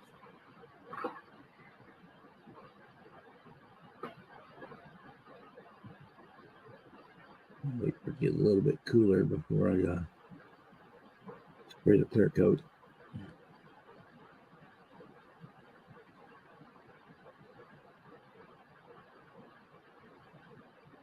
This weather needs to piss the hell off. I'd like to finish painting this project. I'm so freaking close. I got most of the priming done yesterday.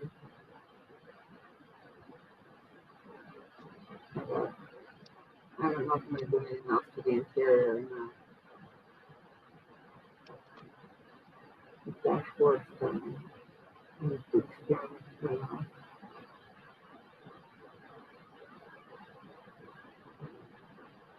Some more small parts to paint in the engine. Put the wheels together. I mean, I'm almost done.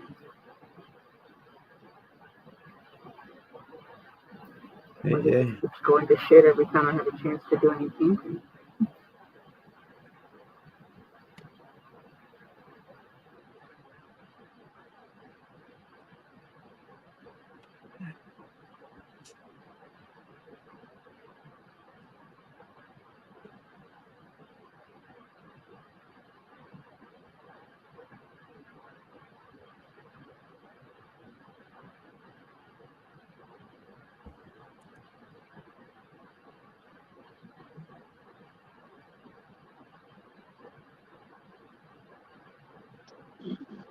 It's a carburetor.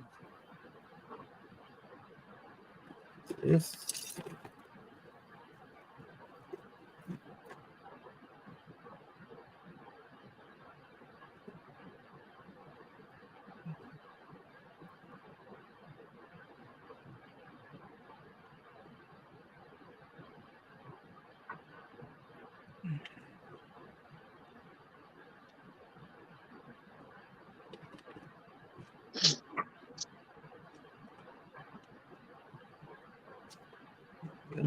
There's the page we want.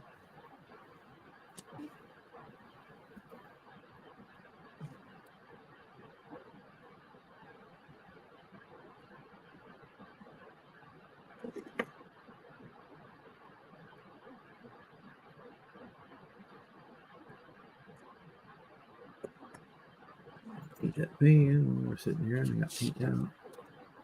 What you working on, Chuck?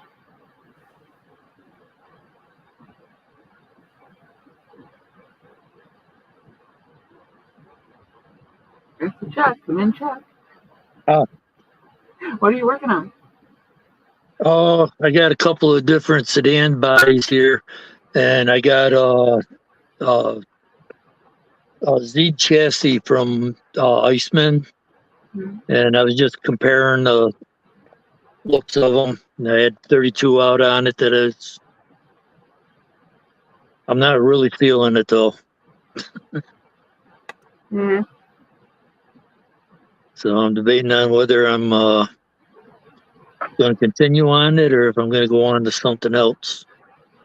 You can always set it up out of the way and keep it with something else. Set it up there with all the rest of the ones that I ain't finished.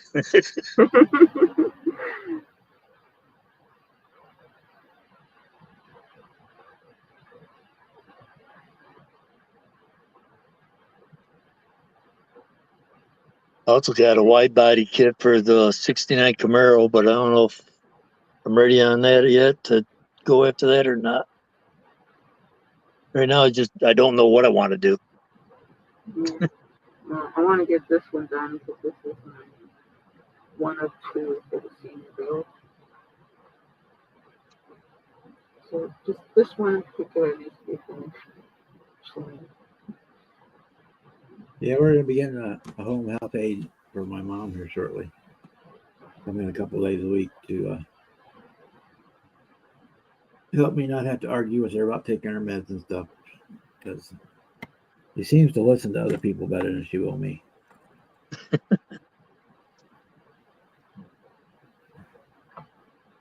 My sister-in-law, who's a nurse, comes in and tells her she needs to take her meds. She says, "Oh yeah, I need to take my meds. help me get them out. And if I say, Mom, I'm gonna take your meds today, she said, no, get away from me. Take them when I want to. If I don't want to, I'm not gonna. Okay. You're good if you're sitting in the bottle, Mom.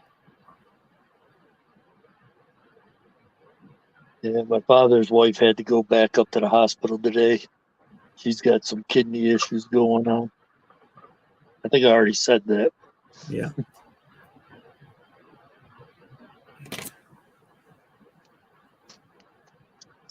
I never thought I'd get to the age where I'd be taking care of my father. Welcome to the club.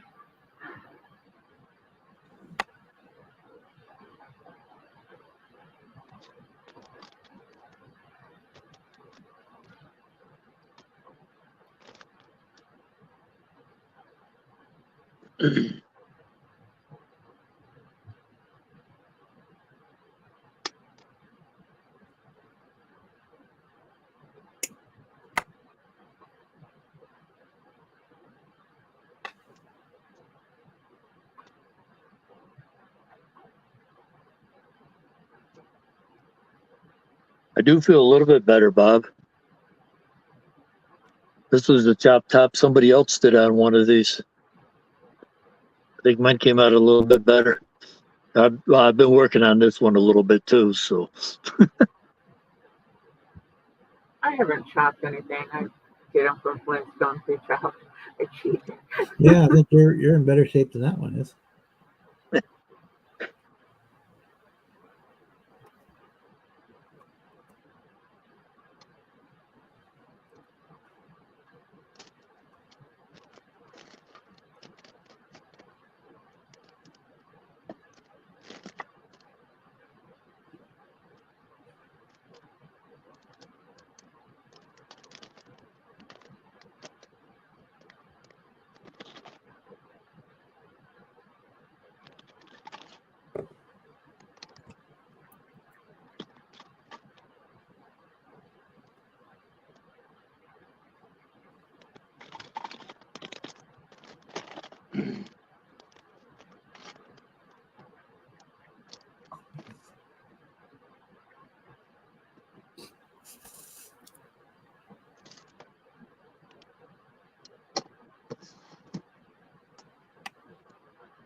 I'll be right back. Okay.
Okay.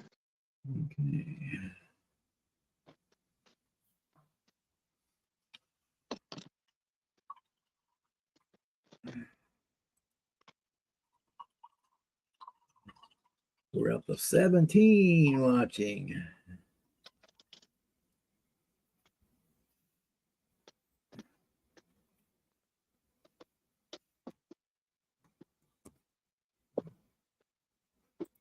Here, start up my analytics and see where we're at.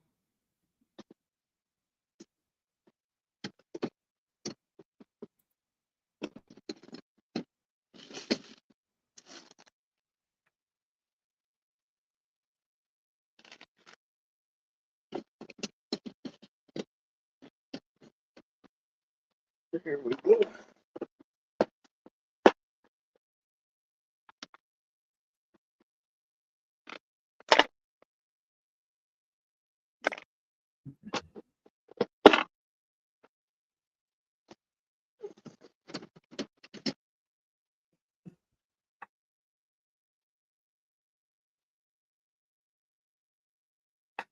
Is that the Revell kit, Donnie? You working on?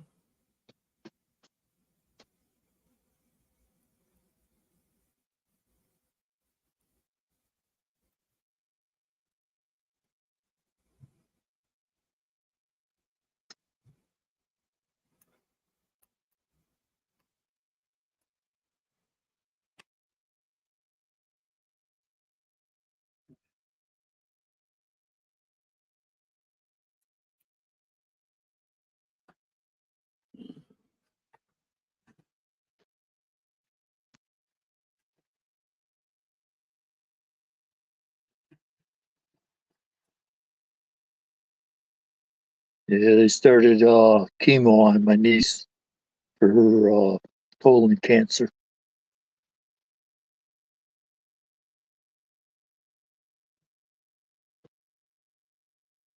They did the same thing. They put the port in her so that they could uh, give her the medicine without having to poke her every time.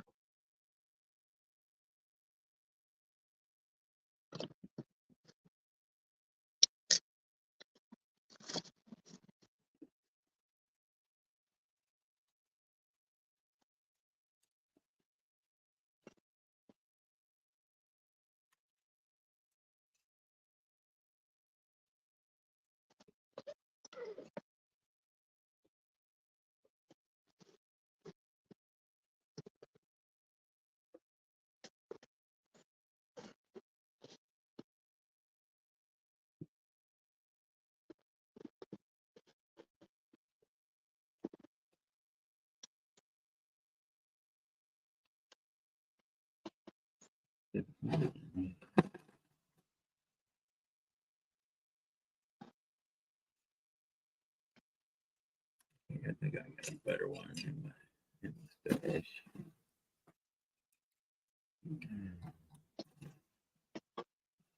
That.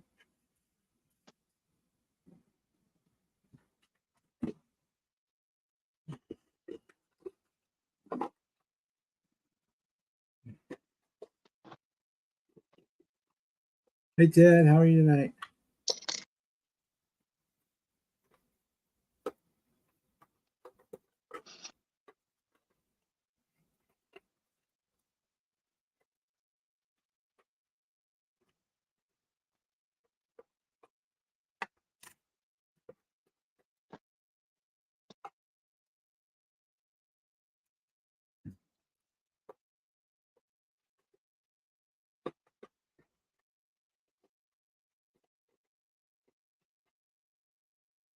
Chrome one.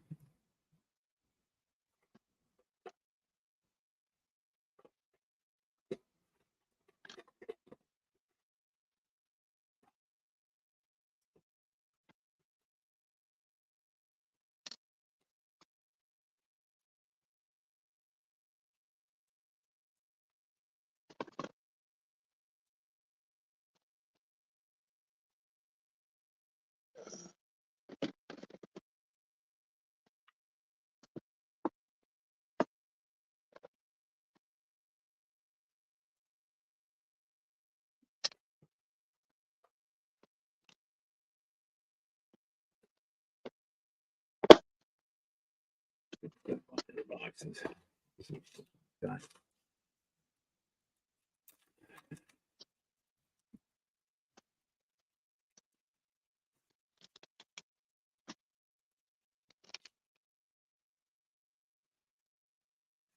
it. $355.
Go.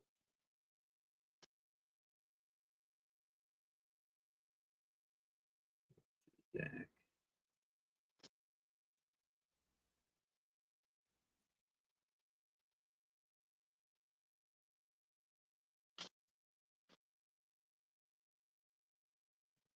Bigger one.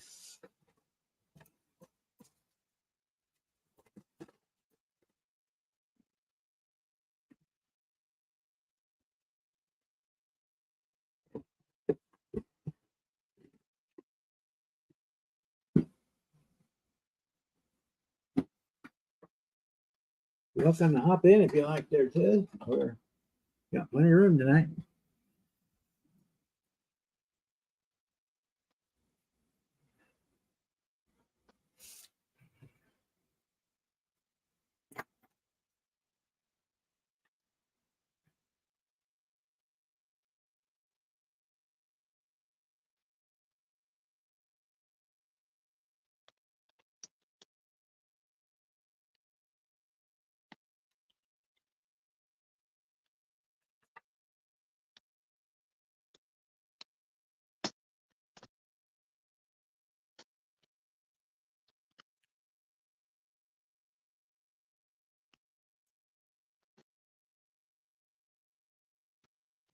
Need to, need to paint that because it's be covered up.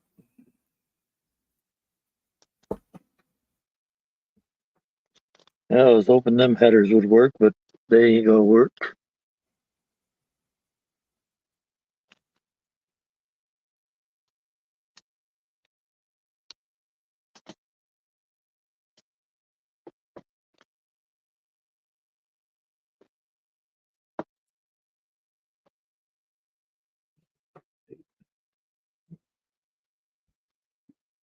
Make them the right way, not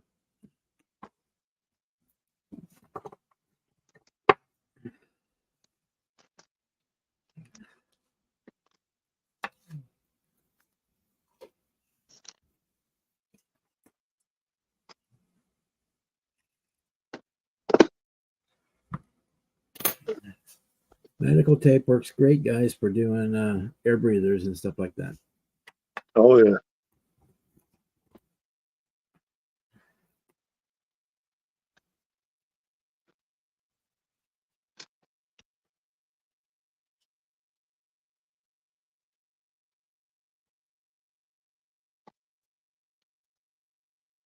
It'll even work for doing like a braided hose in a pinch. You can wrap the plastic kit hose, radiator hose with it, and then paint it with silver paint.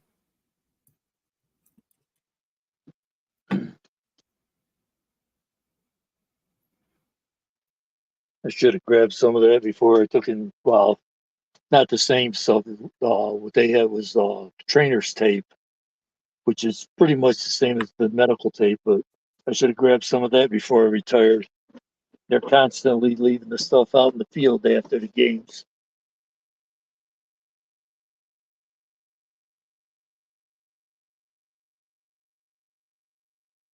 I got a bunch of it because every time I went in the hospital, it was during COVID, so they didn't cross swap anything. Right, So everything that they used on you stayed in your room. right. And when you checked out, they just chucked it all into a bag. What's wrong with you? So the tape that they were using on me, even though I used like this much to put down one time an IV on it, I came home with the whole roll. There you go.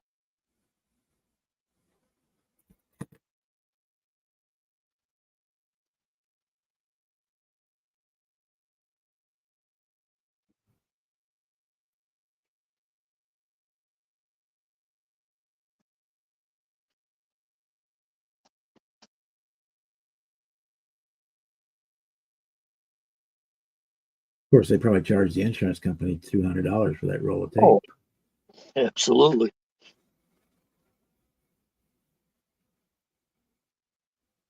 They'll charge you right down to the aspirin they give you.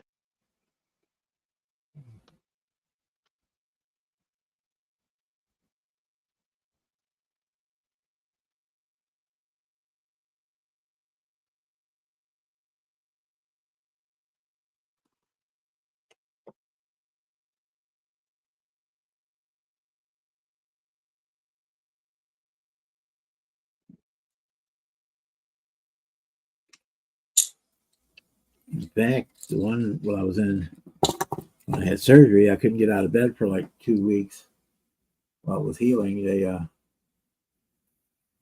put me on this special air mattress that inflated and deflated different parts so I didn't get bed sores. Right. And when I checked out of the hospital, they gave me that and a pump. So it's on my futon right now, that mattress.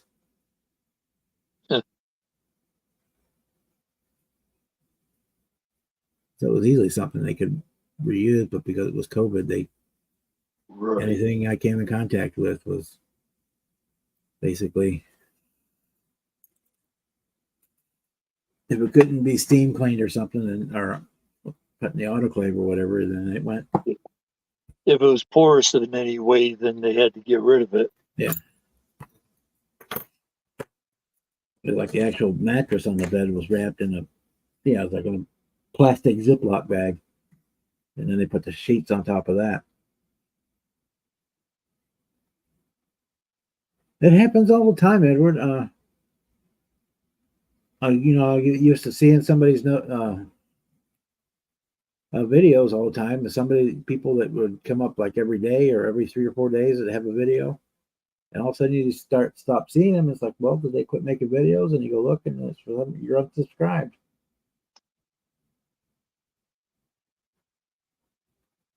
And then like Marcy, if you put in a search for Marcy, you can't even find her with Facebook or YouTube search.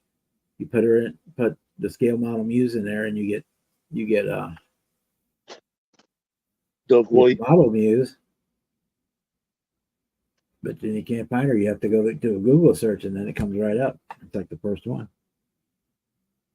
I don't know. Is that YouTube? They're trying to rely too heavily on AI, and it's making a mess out of things. I agree with that. I haven't even tried using it on my computer. I know, the Google and all that use it, but I haven't, try Copilot or new AI systems. No, I don't want to.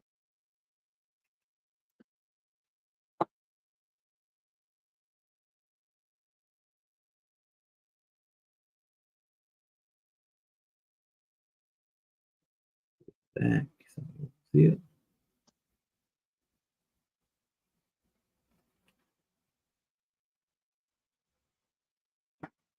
Damn it! If I can get it.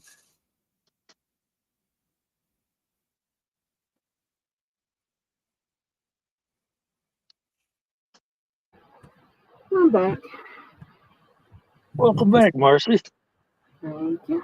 Hello to all the new arrivals. I see Edward out there. Yeah, it happens all the time. You gotta check your subscriptions regularly. They don't know how to keep things in order here. Let's see if I can get to focus. Focus, come on. Come on, you can do it.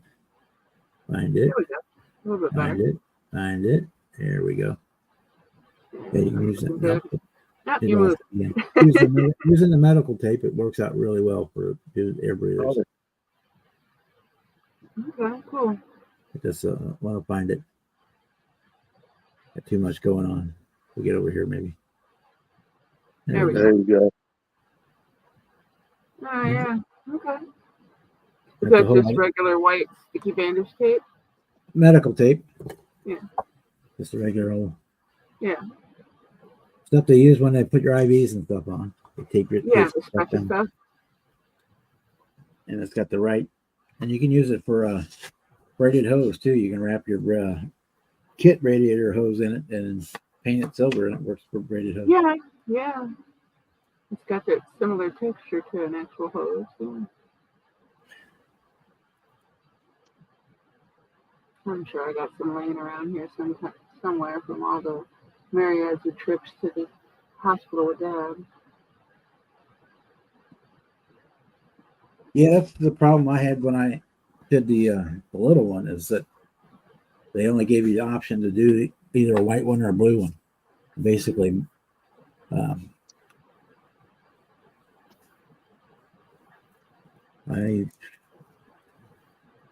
I pulled it up for JT the other day. Company on eBay that makes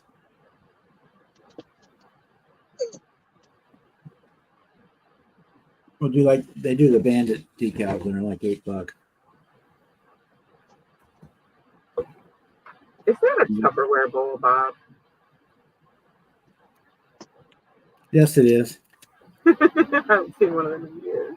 My mom was a Tupperware dealer for like 50 years, so it's my Yeah, my aunt sold it too, so Grandma always had it. My mom always had it. that one is the It lid lasts for forever. my paint water.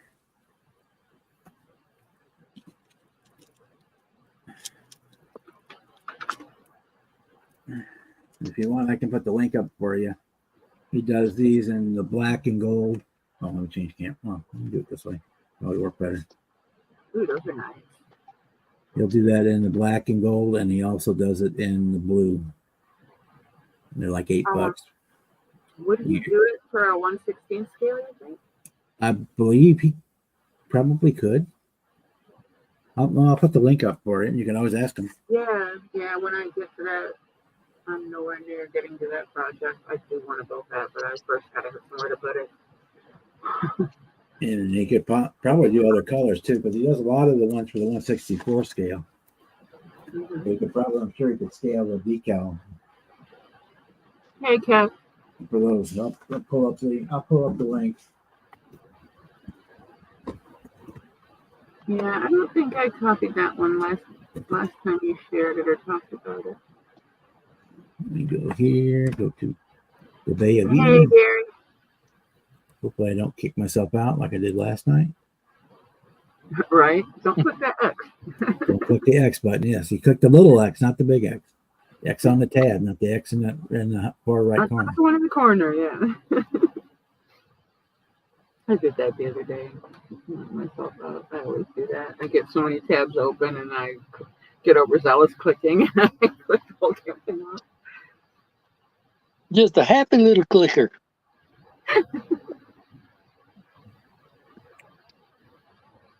I've got another eBay listing seller that will do them down to 18 scale for the.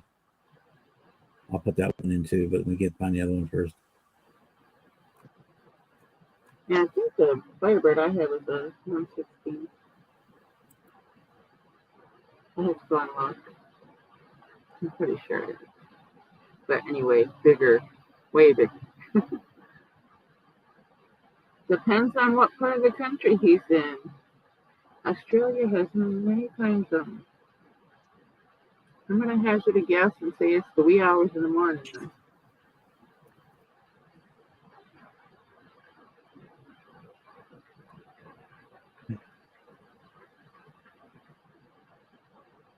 Maybe not quite lunchtime.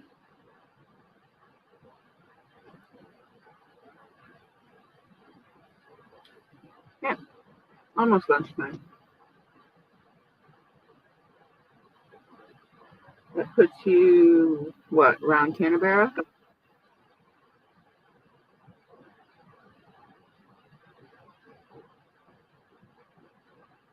I'm guessing here. I used to know all the zones by heart.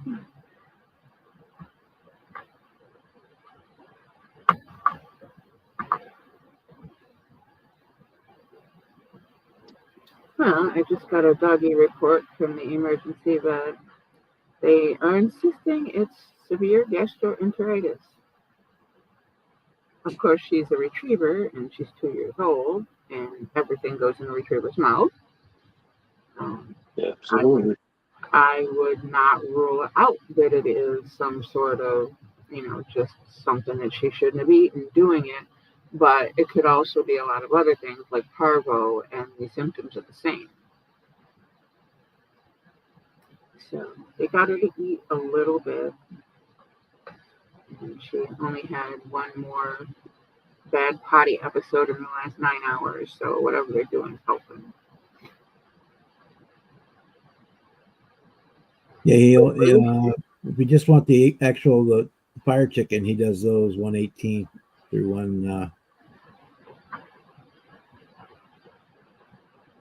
for 118 scale for the 70 through 76, and it looks like you get 5 different colors. 1, 2, 3, 4, 5.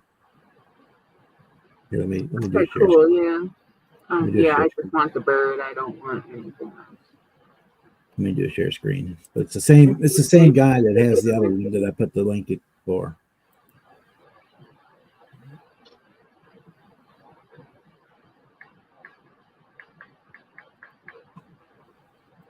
Yeah, I'd settle for your 17 right now. I'm boiling my own juices sitting still.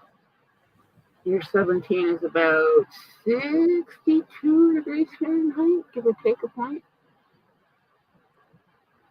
Cozy. Let me pull Oh, he's in the C zone, dude.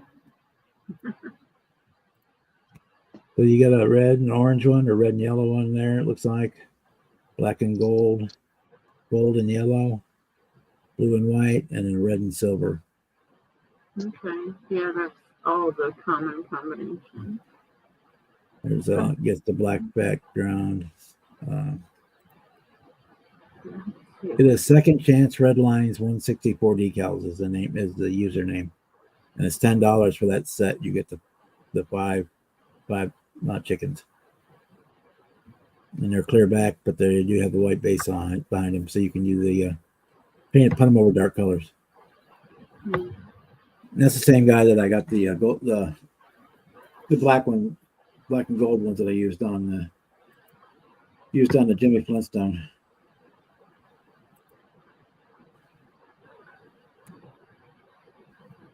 So they're nice. They're good quality from him. And he's got a bunch of stuff for the, obviously for the red lines, 164 scale stuff too. Mhm. But yeah, Yeah. I don't need anything small. I need mine bigger. but yeah, he's got the 5 colors options for the 18 scale, and then the 24 scale. He's just got the blue or gold. But if you asked him, I'm sure he could do the other different color. Yeah. I mean, I haven't decided yet. I might do black and gold. I might do the blue. I don't know. It's going to be quite a while before I get to that. So hopefully he's still in business when I get to it. That one was a birthday gift from a good friend of mine. I actually do need to build it, but it's not on to do it yesterday list. So.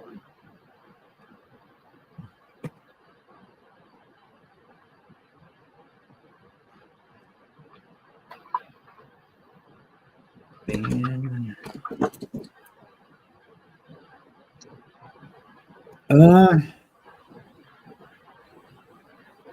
I'm sure you could check with like STS. As long they might have to do it just like as a one of type thing, Yeah. because the NFL is real picky about that kind of stuff.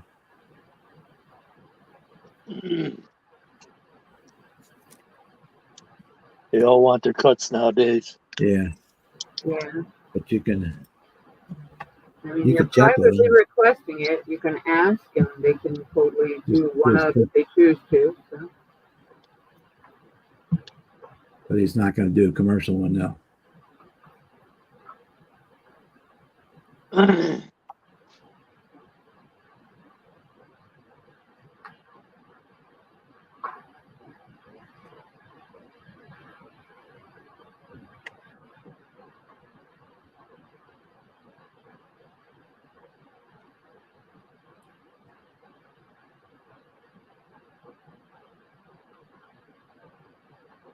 Now, if you look around, you might be able to find decals designed for like a car decal. If you want like a big one for the hood or something, from the team store or your local Walmart that has team apparel and stuff like that. Yeah, That those way might be you a little can thick find- though. Yeah, but it'll get you there. Yeah. If you bury it under a bunch of clear, you should be able to. But that's an option too. I remember when I was a kid, I used to get stuff like that out of the little corner egg machines, in front of the grocery store, Yeah. Mhm. and I would use them on model kits all the time. Well, of course, they weren't a quarter. I have a Then they were picture frame full of those quarter machine stickers. I little love those plastic things. eggs that would have Now a dollar little machine stickers. used Yeah, to be a quarter.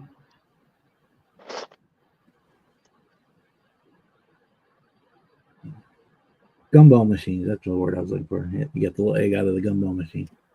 That would have team logo stickers in them. Where I got them was they used to have those little mini football helmets in there, Yeah, I got a bunch of those. I got like a shoebox full of those things. Those gotta be and worth something. you could soak the decal off of those and use them for other stuff. So you get the helmet logo on there, on the little plastic helmet.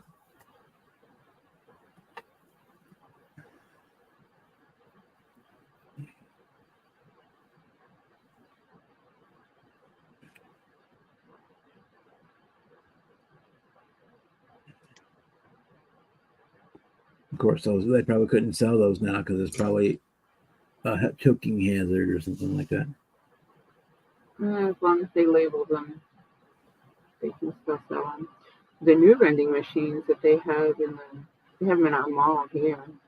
You can get all the little different miniature Japanese and Chinese toys in them. You buy tokens out of the little vendor on the side. They're like, some of them are like $4 or $5, some of them more. But every once in a while, I'll get something out of one of those. With cute little animals and little people that are dressed like animals. Good evening, Ed. Anime stuff. Everybody. How's it going? And Hey, Miss Marcy, how are you, sweetheart? Okay, just tired. I know the feeling. Yeah, She's costing me a fucking fortune. She's staying the night at the ER vet. I had a 67-mile round trip drive for work today, so I know the feeling. No, that's not terrible. And to That's not me going to Walmart. whilst I was at work today, I literally ran into one of my former shipmates. He and I were both stationed on board the same ship at the same time. It was not That's cool. pretty cool. Because when we first met up in the morning, when I got to the hospital where I was running the pop-up station, and I met their executive chef, he and I both instantly knew that we knew each other. We just couldn't figure out where the hell we knew each other from. It wasn't until the end of the day after service that we managed to get talking and come find out we were both in the Navy on the same ship. He's like, well, now we know where we know each other from.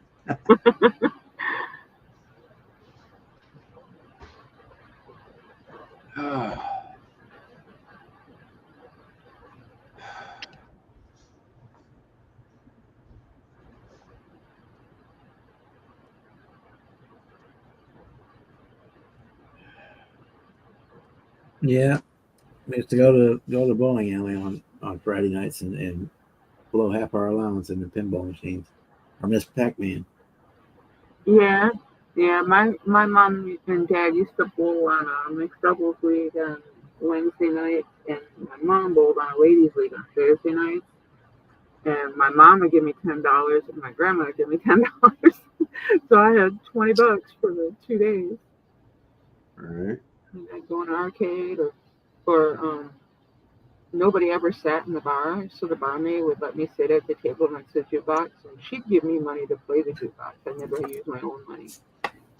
Fill it full of quarters and tell me I could listen to whatever songs I want to listen to. Yeah. And she'd make me Shirley Temples. Hey.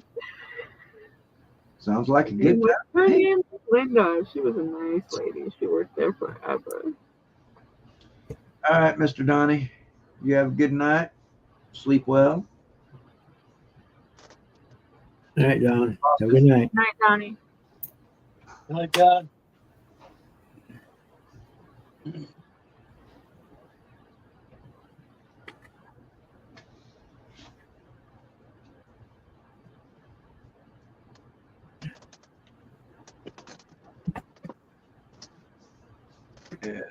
Yeah, my favorite games at the arcades were the shooting games, like the Area 51 Shoot the Aliens games. Those were my favorite games. The bowling alley had an arcade upstairs with pool tables, and they had pinball machines and a bunch of random video games. And there was a pinball machine called the Pinball Wizard. It actually had Elton John on it. They had that was like in the 80s. That was a digital machine, and like late 70s, just the switch from the tin flip to digital. They still had the Batman and Robin, where the little metal pieces were the numbers. They flipped around. Little tin flips. They had that one. They had the Lone Ranger, and then they had the 1978 Kiss Valley pinball machine with the tin flip.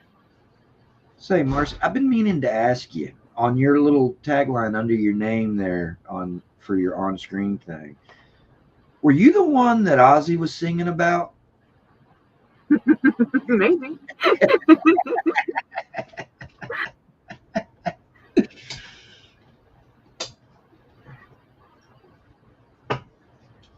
You're only the second person that spotted that. Yeah, I've been meaning to ask you about that because I'm definitely a Black Sabbath fan. So Yeah, somebody made a snarky comment and decided to sass me one day, and Bob has me on the supermod list. And that just kind of, when I logged in that day, I typed it in there. It's been there ever since. And when I was on IRC, I was always a moderator. Mm-hmm. And the tagline that would occur after you got booted out of any one of my chats that I helped run was something akin to what you've Yeah, got. very sweet up your ass. Yeah. Sweet. Or you got smacked with a dead fish. It just kind of depended on what the mood was. You know, whatever works. Yeah, I have a tendency of putting up comments that look harmless, but if you know who it's about, you know damn well it ain't fucking harmless. It's kind of like my vague booking, over on Facebook. I'll say random shit and people will all comment on it. And you'll, by the replies and by who's laughing and commenting, you know that they know. Yeah. And then the other people just readily assume because they know me that, yeah, it's definitely something that's out there. So they're going to, they'll be involved in it.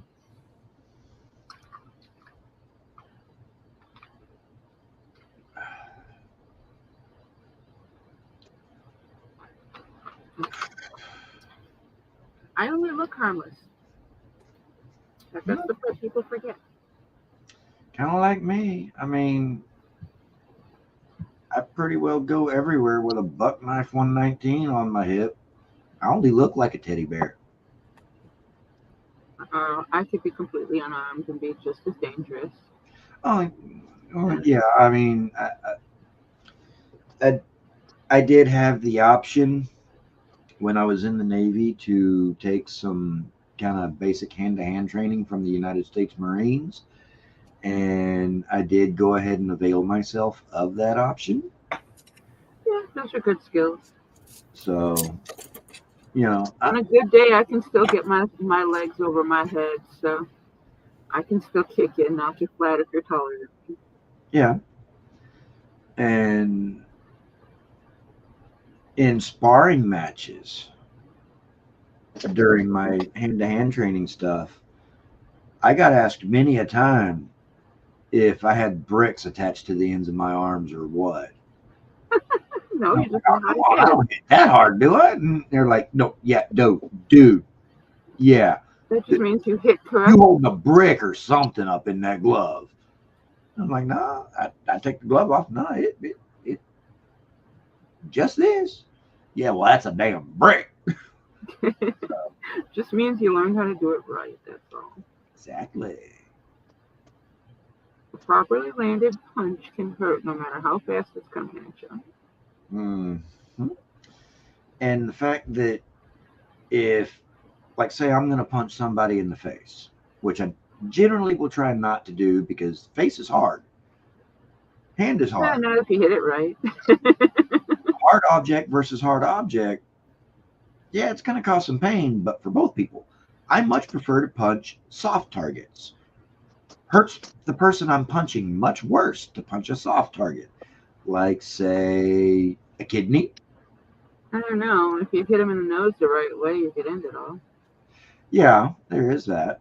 Right way or the wrong way, perspective. I mean, But what I'm getting at though is, regardless of where I'm punching, I don't aim for the spot that I'm punching. I aim for a spot that goes through what I'm punching. So if I'm going to punch somebody, say right here, I don't aim to hit them right here. I aim to hit them over here on this side, but going through. It's a much more effective punch that way.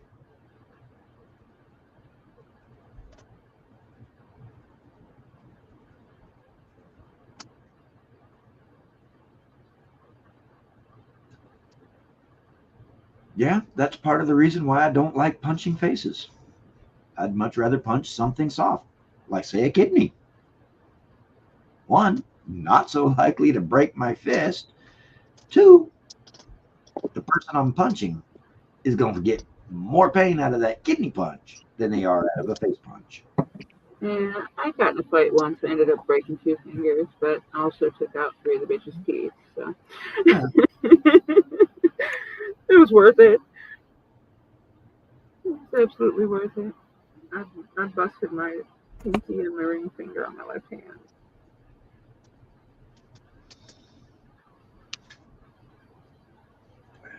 Yeah, mediocre. When I was hanging out in the arcades Miss Pac-Man was the new game on the block, so Yeah. pinball machines were still Yeah. completely analog. I remember when they started changing things out. Like I said, the Elton John pinball machine was digital, and every other machine was the tin type with the flips. And my grandma's tavern or the bowling alley, like once every 2 months, they swap out machines. As soon as it quit making as much money, they would swap it out for a new one. Yeah, these were a pretty popular bowling alley. There was always a lot of people in there, so they didn't change the machines mostly until the tech advanced or something was actually broken. And at my grandma's tavern, all my quarters were painted red, so whenever I got them all back. Yeah. Had to And pay for then free. in later years, when I was in my late 20s, I was living over in Kerrville, Texas. The River Hills Mall there in Kerrville had an arcade, and one of the games they had in there was called Silent Scope, and it was a sniper game. And ooh, I love that one.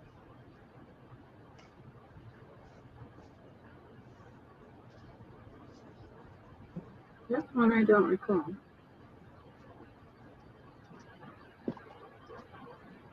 I'd have to see it. I'm probably just not remembering it by name. And the Miss Pac-Man at the bowling alley was one that you sat down at. It wasn't an upright machine. Yeah, the ones that are built like little cockpits. Yeah, Yeah, Yeah. they were like yeah. They quad at the tables. yeah. Oh, the tables. Yeah, yeah. We had to like down in the main part of the bowling alley, up behind the lanes on the walkway. They had the table ones, and then they had the uprights upstairs. And then at the actual arcade, they had the sit-down ones. They had Pac-Man and Miss Pac-Man. They had Duck Hunt, Gorf, the Space Alien one. They had Space Invaders. They were all side by side. You could sit in. Yeah.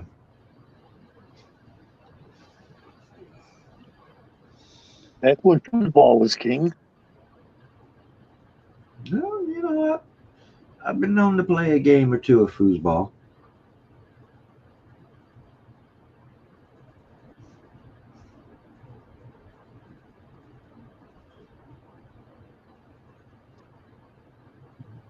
Wasn't all that great at it.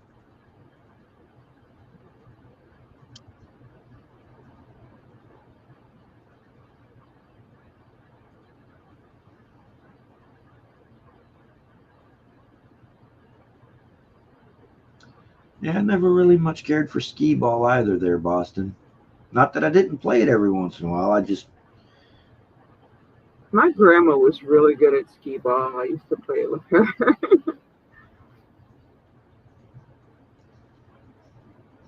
Yeah, Galaga was a good one. Yeah, I like Galaga. It's one of my favorites. Galaga and Gorf, Space Invaders.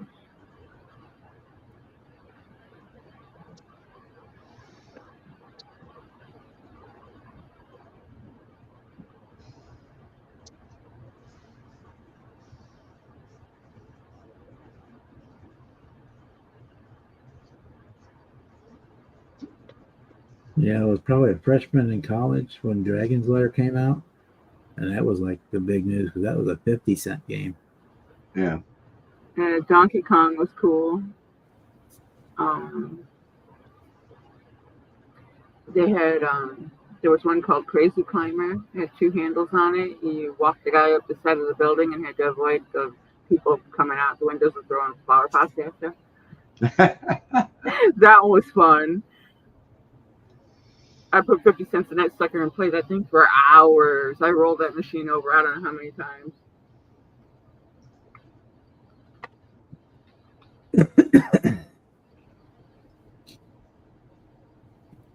Yeah. Whereas that sniper game that was there at the River Hills Mall there in Kerrville, And paddle, breakout.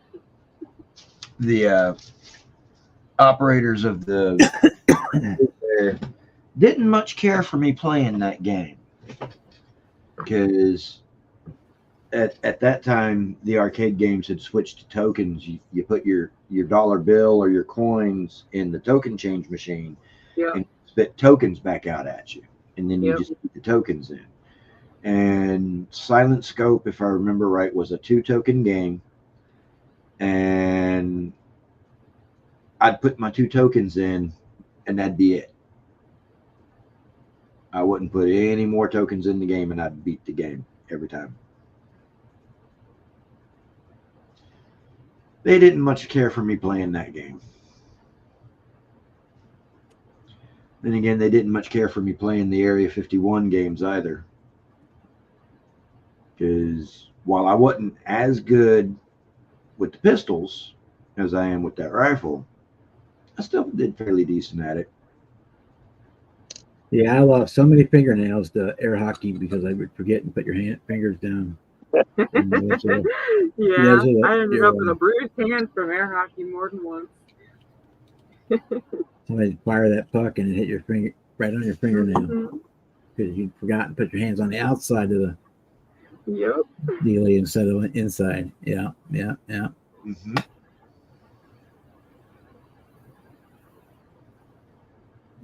Yeah. And then, of course, there's always 8-ball and 9-ball. Well, you couldn't at the bar or the taverns or the bowling alleys here in town. You couldn't play pool unless you were with your parent or you were over 16. Yeah, you had to be 18 with ID or with a parent if they didn't want to risk you damaging the felt or any of the equipment. Yeah. It's just expensive. So. But then again, I didn't really start getting into pool until I was 17, 18 years old. So, I learned how to play pool when I was tall enough to reach the table. My aunt and uncle had a pool table.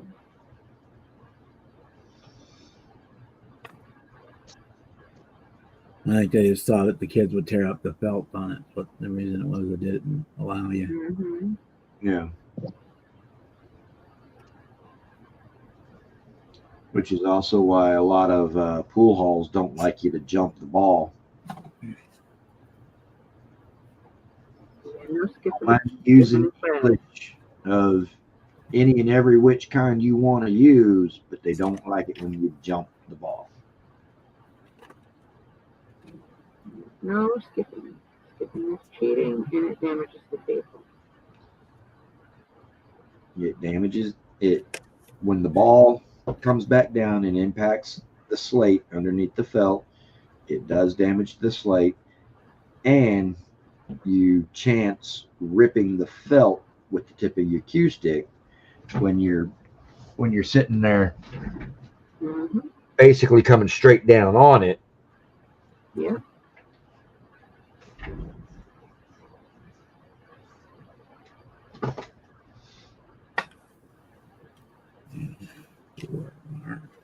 Seeing that part. And the way I look at it, if you have to make the cue ball jump over another ball to be able to get yours, I'd much rather do it with a bank shot. It's a little bit more impressive. It's just basic math. Only place your entire fucking life you'll ever use algebra. Yeah. I mean, that's like when I was stationed at Corey Station, going to school to learn how to do my Navy job. Our rec center had pool tables there, and if you're stationed on Corey Station, the rec center never closed. It was open 24/7. So if you're stationed there, you can go in and play pool anytime you want. And then just right down the road from base was this place called Yellow Brick Road. I'd be skipping sleep. That if you had a green active duty ID, you could play for free all day Sunday. Nice. Needless to say, I played a lot of pool when I was at Corey Station, Pensacola, I Florida. would have lost a lot of sleep with 24-hour access to a pool table.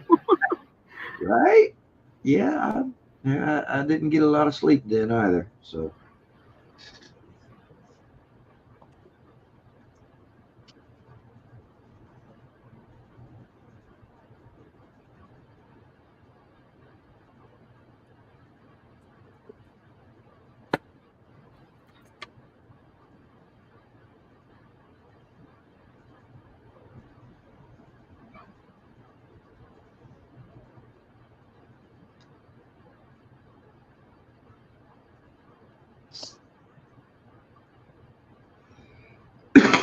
But I mean, back when I was playing practically damn near to 8 hours a day every day at that time, I got to a point where I could almost always sink the 8 ball on break.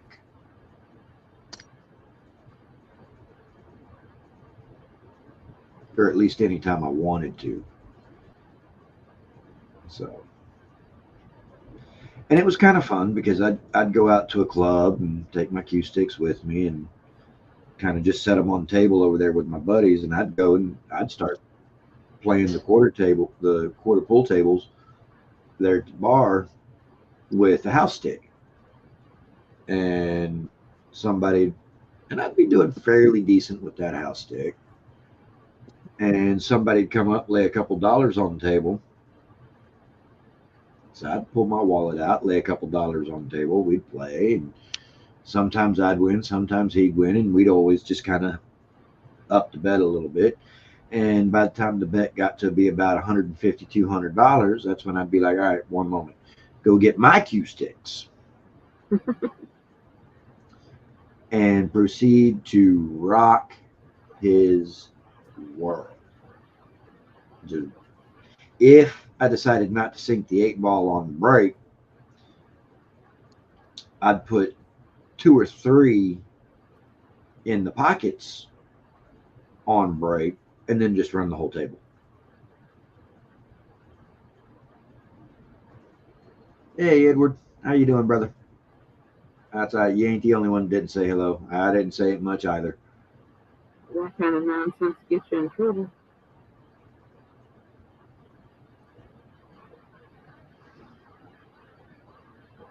Though I did kind of wave at everybody.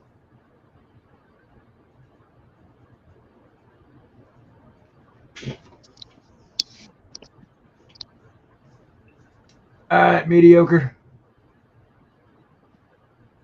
People, I'm gonna get on out of here. All right. I'll let you fall asleep on the street. Yeah. All these old people going to bed early. All right. Yep.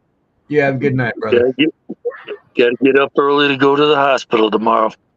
Yeah. Yep.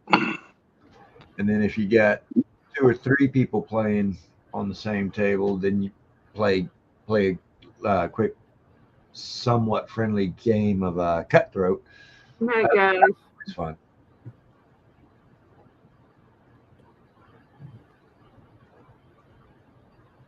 Yeah, we used to play 3-way all the time. You ain't the only one there, Kevin. It'd been a minute since I've had a cue stick in my hand. I haven't played in ages. My hands the way they are most days, I don't know if I could even break anymore. I know that feeling. I have no interest in it either, so. And except it's not so much my hands as it's my wrists. You know, that little condition called carpal tunnel syndrome. Yeah. Yeah. Yeah, that can make it very uncomfortable to shoot pool. Yeah, try it with that. With bursitis, was just slowly turning into more like arthritis. Some days I get up, I can't even open my hands. There's some stuff in both fists when I wake up. Yeah, every once in a while I have to sit there and come over here to my desk, which weighs a freaking ton, and hook my knuckles on it and literally pry and force my hands to open up. Yeah, it's not fun getting old. I've had this going on for a while. We'll put them on the end. Between arthritis and carpal tunnel and various other skeletal and joint injuries, yeah, it ain't fun getting old, especially when it gets cold and I'm getting old. Yeah, I like winter, but I don't like how cold it was this past winter. That was bad. Or at any time that the barometer starts changing rapidly in either direction. It don't matter. Yep. Going from a low to a high or a Oh, high. by the way, did you know it was going to storm in about an hour and a half? Roughly an hour and a half later, the sky opens up and people just kind of look at you funny, like, Yes, ma'am. Yes, ma'am. that'd be me. Yep. I don't need the barometer function on my smartwatch to let me know when that barometer's changing. I can pretty much predict the weather without much issue.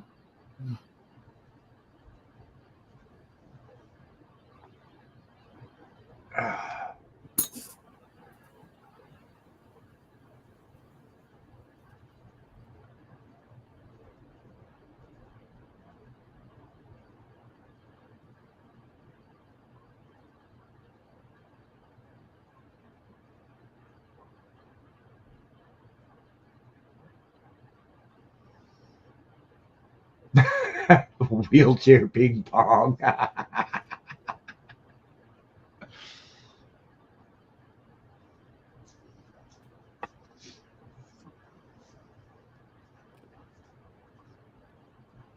Yeah, well, you can keep that rain there in North Carolina, North Kakalaki there, Edward. You're welcome to it. I don't want none of it. I'm good. I got enough humidity up here. Yeah, we don't need no more rain here in Houston. It been raining enough the past several days. I mean, I'd like to be able to cut my grass before it gets knee deep. right? I have to fucking take the weed whip to it and then the lawnmower.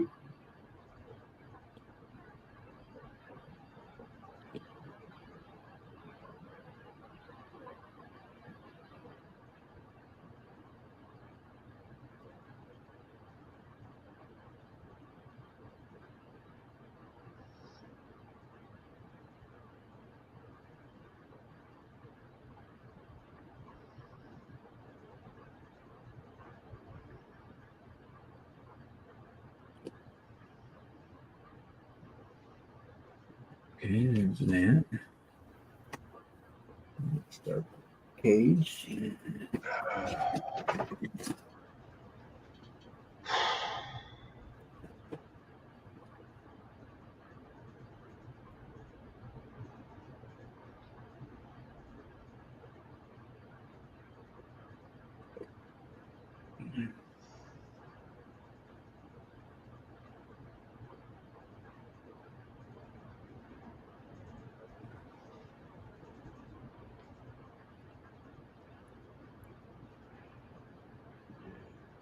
Anyway, I've kind of got mixed feelings about having the day off tomorrow.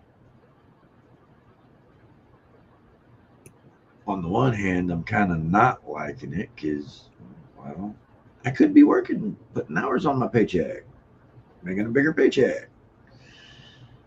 But on the other hand, wiped. Yeah, sometimes you just gotta take a break. I mean, I used to do that.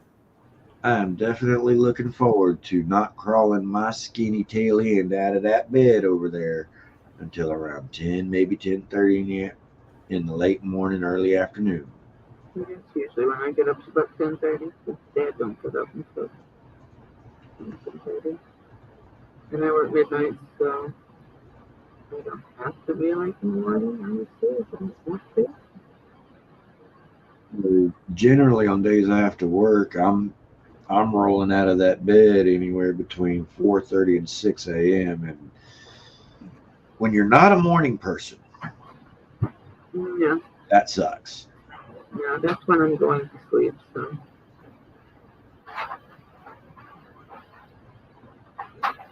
I go to sleep when you hear the first bird sounds in the morning, just before daylight. Right? Yeah. If I could figure out some way for my boss to be able to start operating this business to where I'd be able to do what I do for him at this time of day and like overnight type stuff, oh yeah, I'd be a happy camper.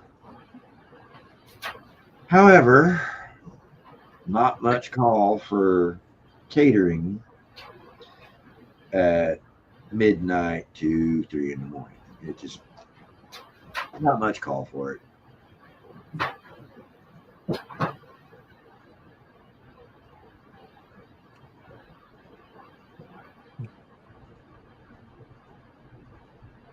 When I worked at the casino, we kept food service up all but 2 hours. It was up. Food service was open 24 2 hours to clean the kitchen. between 2 a.m. and 4 a.m. It was the only time we were closed. And even then, we would set up a quick buffet, a breakfast buffet, before we shut everything down, so that somebody had to have something to eat. They could grab something off the breakfast buffet. Yeah. Whereas with this company, we basically kind of the executive chef and sous chef and line cooks and all them, they pretty well clean as they go. And then at the end of the day, once all cooking for the day and all prep for the next day is done, that's when any dishes that still need to be washed and any cleanup that still needs to be done from that day gets done. And the only person here right now is me.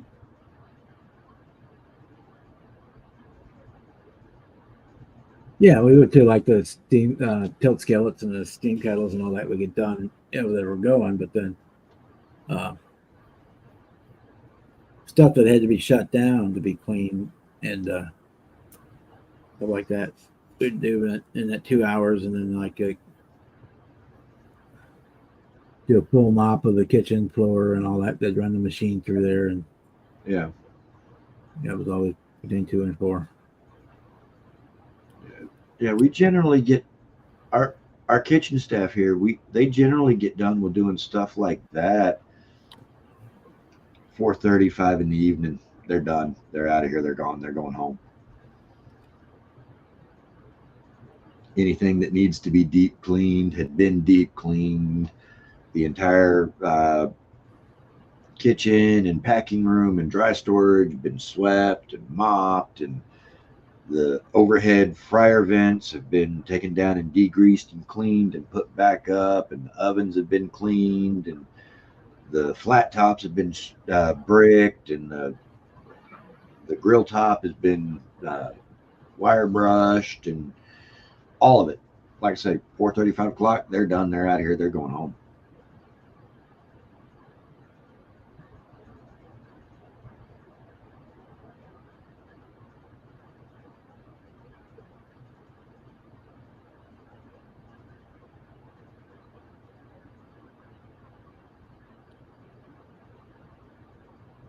You can have all the rain that's supposed to be coming here tomorrow, Kevin. Yeah, and any rain that may be coming to Houston anytime too soon, which hopefully there's not any, you can have that too.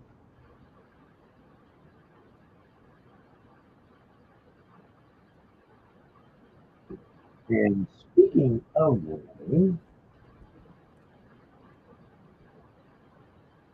I just ordered a set of these, put on my doors on my one-to-one sitting out in the driveway, so that the next time it does rain and I'm driving down the road somewhere, I can still at least crack my window open so I can smoke a cigarette and still ash out And not drowned. and not get rained on. Because them couple weeks back when we had that real bad storm here in Houston with a couple of actual tornadoes on the ground, knocked out power for the better part of the week for right around half the city, shut down downtown for a good while because of storm damage, blowing out windows and knocked off bricks and whatnot. I tried rolling my passenger window down, and it was still coming straight through all the way across the truck and hitting me in the face. And I'm like, whoa, what the is this? Other nature gut jokes.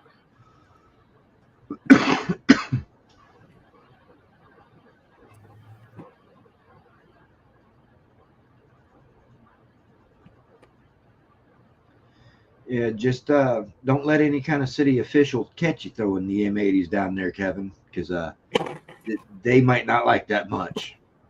Yeah, and your plumbing won't like it very much either. Right?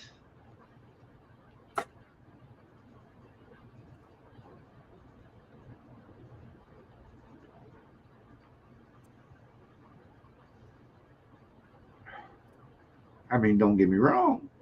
M80s are doing a pretty good job of taking care of the coon issue. But the pipe work down there, not going to be very happy about it. Any city officials that see you doing it, they're not likely going to be too happy about it.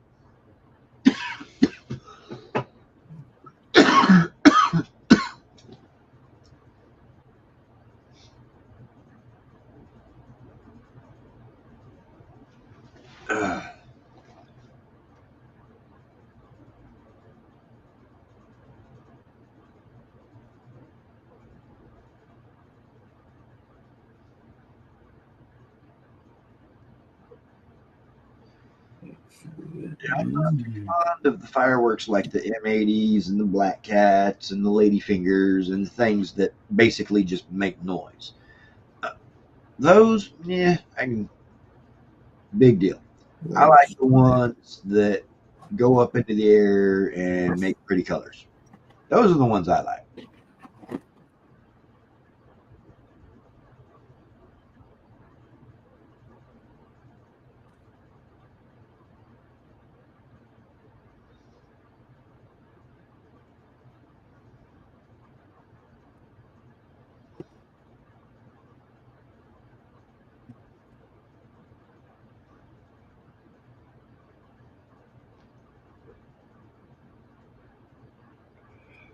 Oh, shit. Excuse me. I thought you too. Yes, me too. I mean, you do see what my name here on my screen is, right?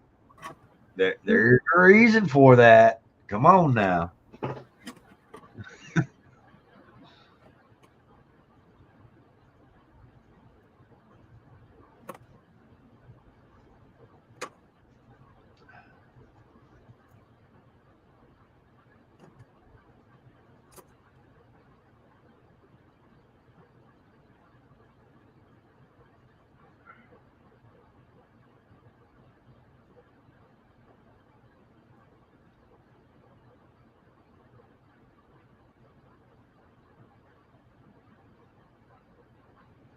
Oh, shit. I think I need some caffeine.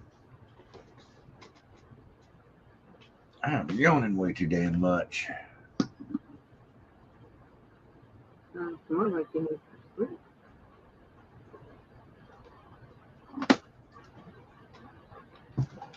I mean, granted, yeah, I have been up since 4:30 this morning, and it's almost 9:30 at night. Mm-hmm. So, plus sold 79 plates of Italian food in 3 hours between chicken parmesan, chicken Alfredo, and lasagna.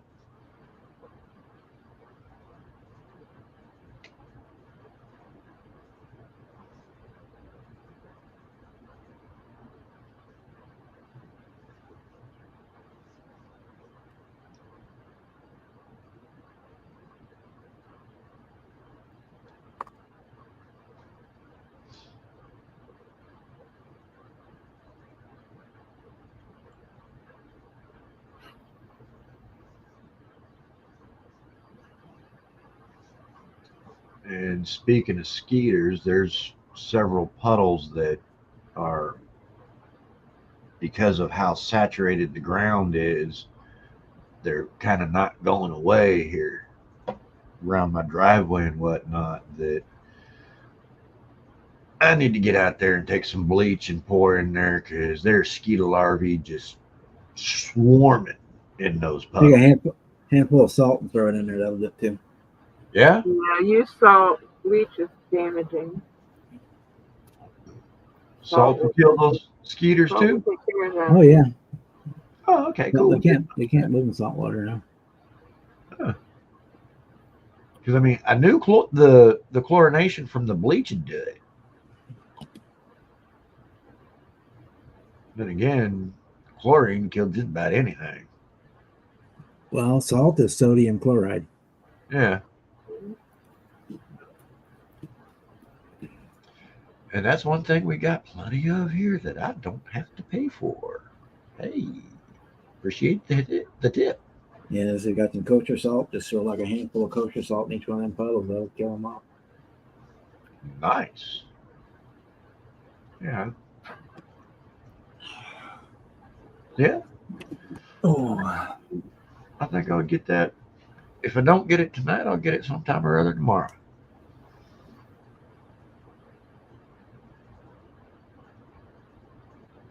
I'm sure there are species of mosquitoes that can live in salt water, but not the ones that you're going to find there, the freshwater ones. Yeah. Yeah, I mean, they're already in fresh water.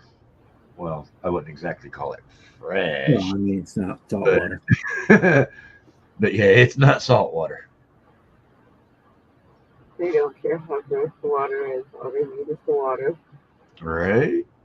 Yeah, well, it has some salt in it within the next 24 hours. I promise you. Because I'm not a fan of vampiric parasite insects. Well, when they land on me, I flex the muscles of barium and keep them from being able to pull their proboscis out, and I watch them explode. Yeah, it's just And I don't itch if I let that happen.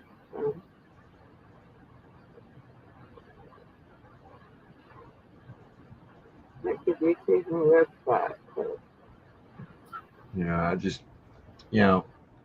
if I could ever get hold of the Infinity Stone glove and just get rid of anything, it'd be the vampiric parasites, mosquitoes. yeah, but then you put one of my favorite animals in jeopardy with that. The little bastards are important in the food chain. They've got food and other small birds.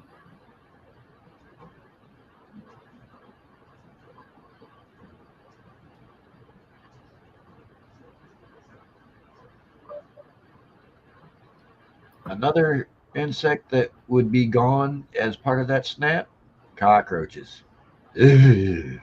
Cockroaches are not people are they only go into places that are not clean. Maybe cockroaches are pretty cool and live with people. Yeah, I would Infinity Stone snap cockroaches out of existence.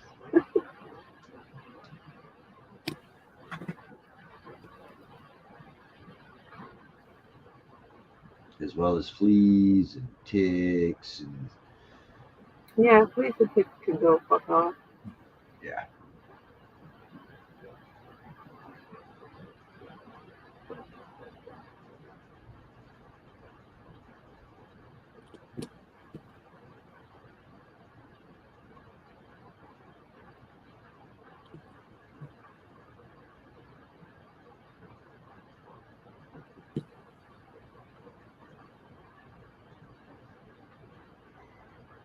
Okay.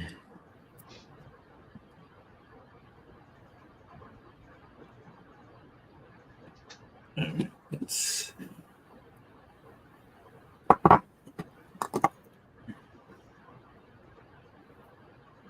let that roll cage harden up overnight, then I'll take it back off and start painting.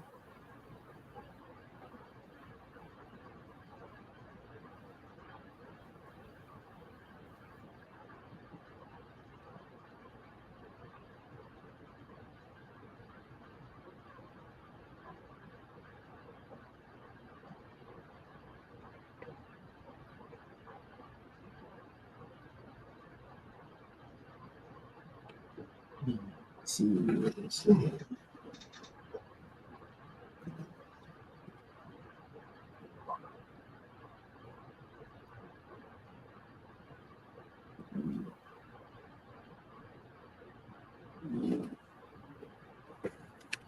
If these wheels fit on the car.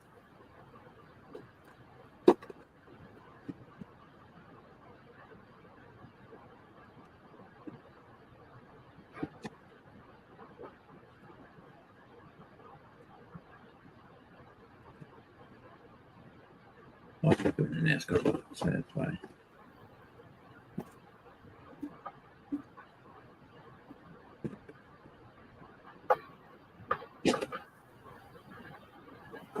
Temperature finally went down.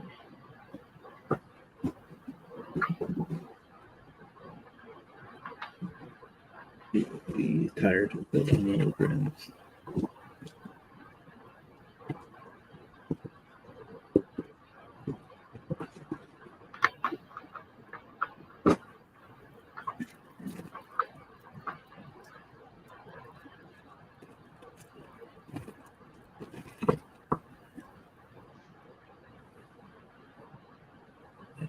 Don't really fit on these.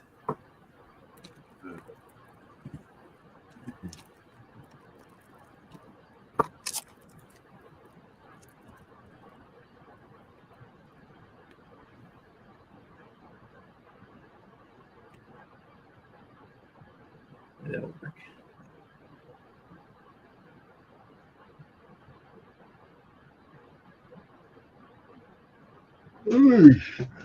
Damn. Yep, find some wheel backs. That was a bit. Well, y'all, I can't quit yawning, and I really don't want to fall asleep on camera again. That's kind of embarrassing, just a little bit. So All right. Have a good night, Ed. I'm gonna go ahead and get out of here and probably fall asleep watching a couple of videos on YouTube. Yeah, right. That actually sounds pretty good. So, I'm gonna bail too. Yeah, Yeah. I'm gonna shut. If everybody's leaving, I'll just shut her down. all right. Alright. Thank everybody for coming in tonight. Boston and Kevin and Michael and Y'all have a great whoever else is left. sleep well and all that good jazz. So, doses. We'll be around again later in the week. Alrighty. Night, everybody. Good night.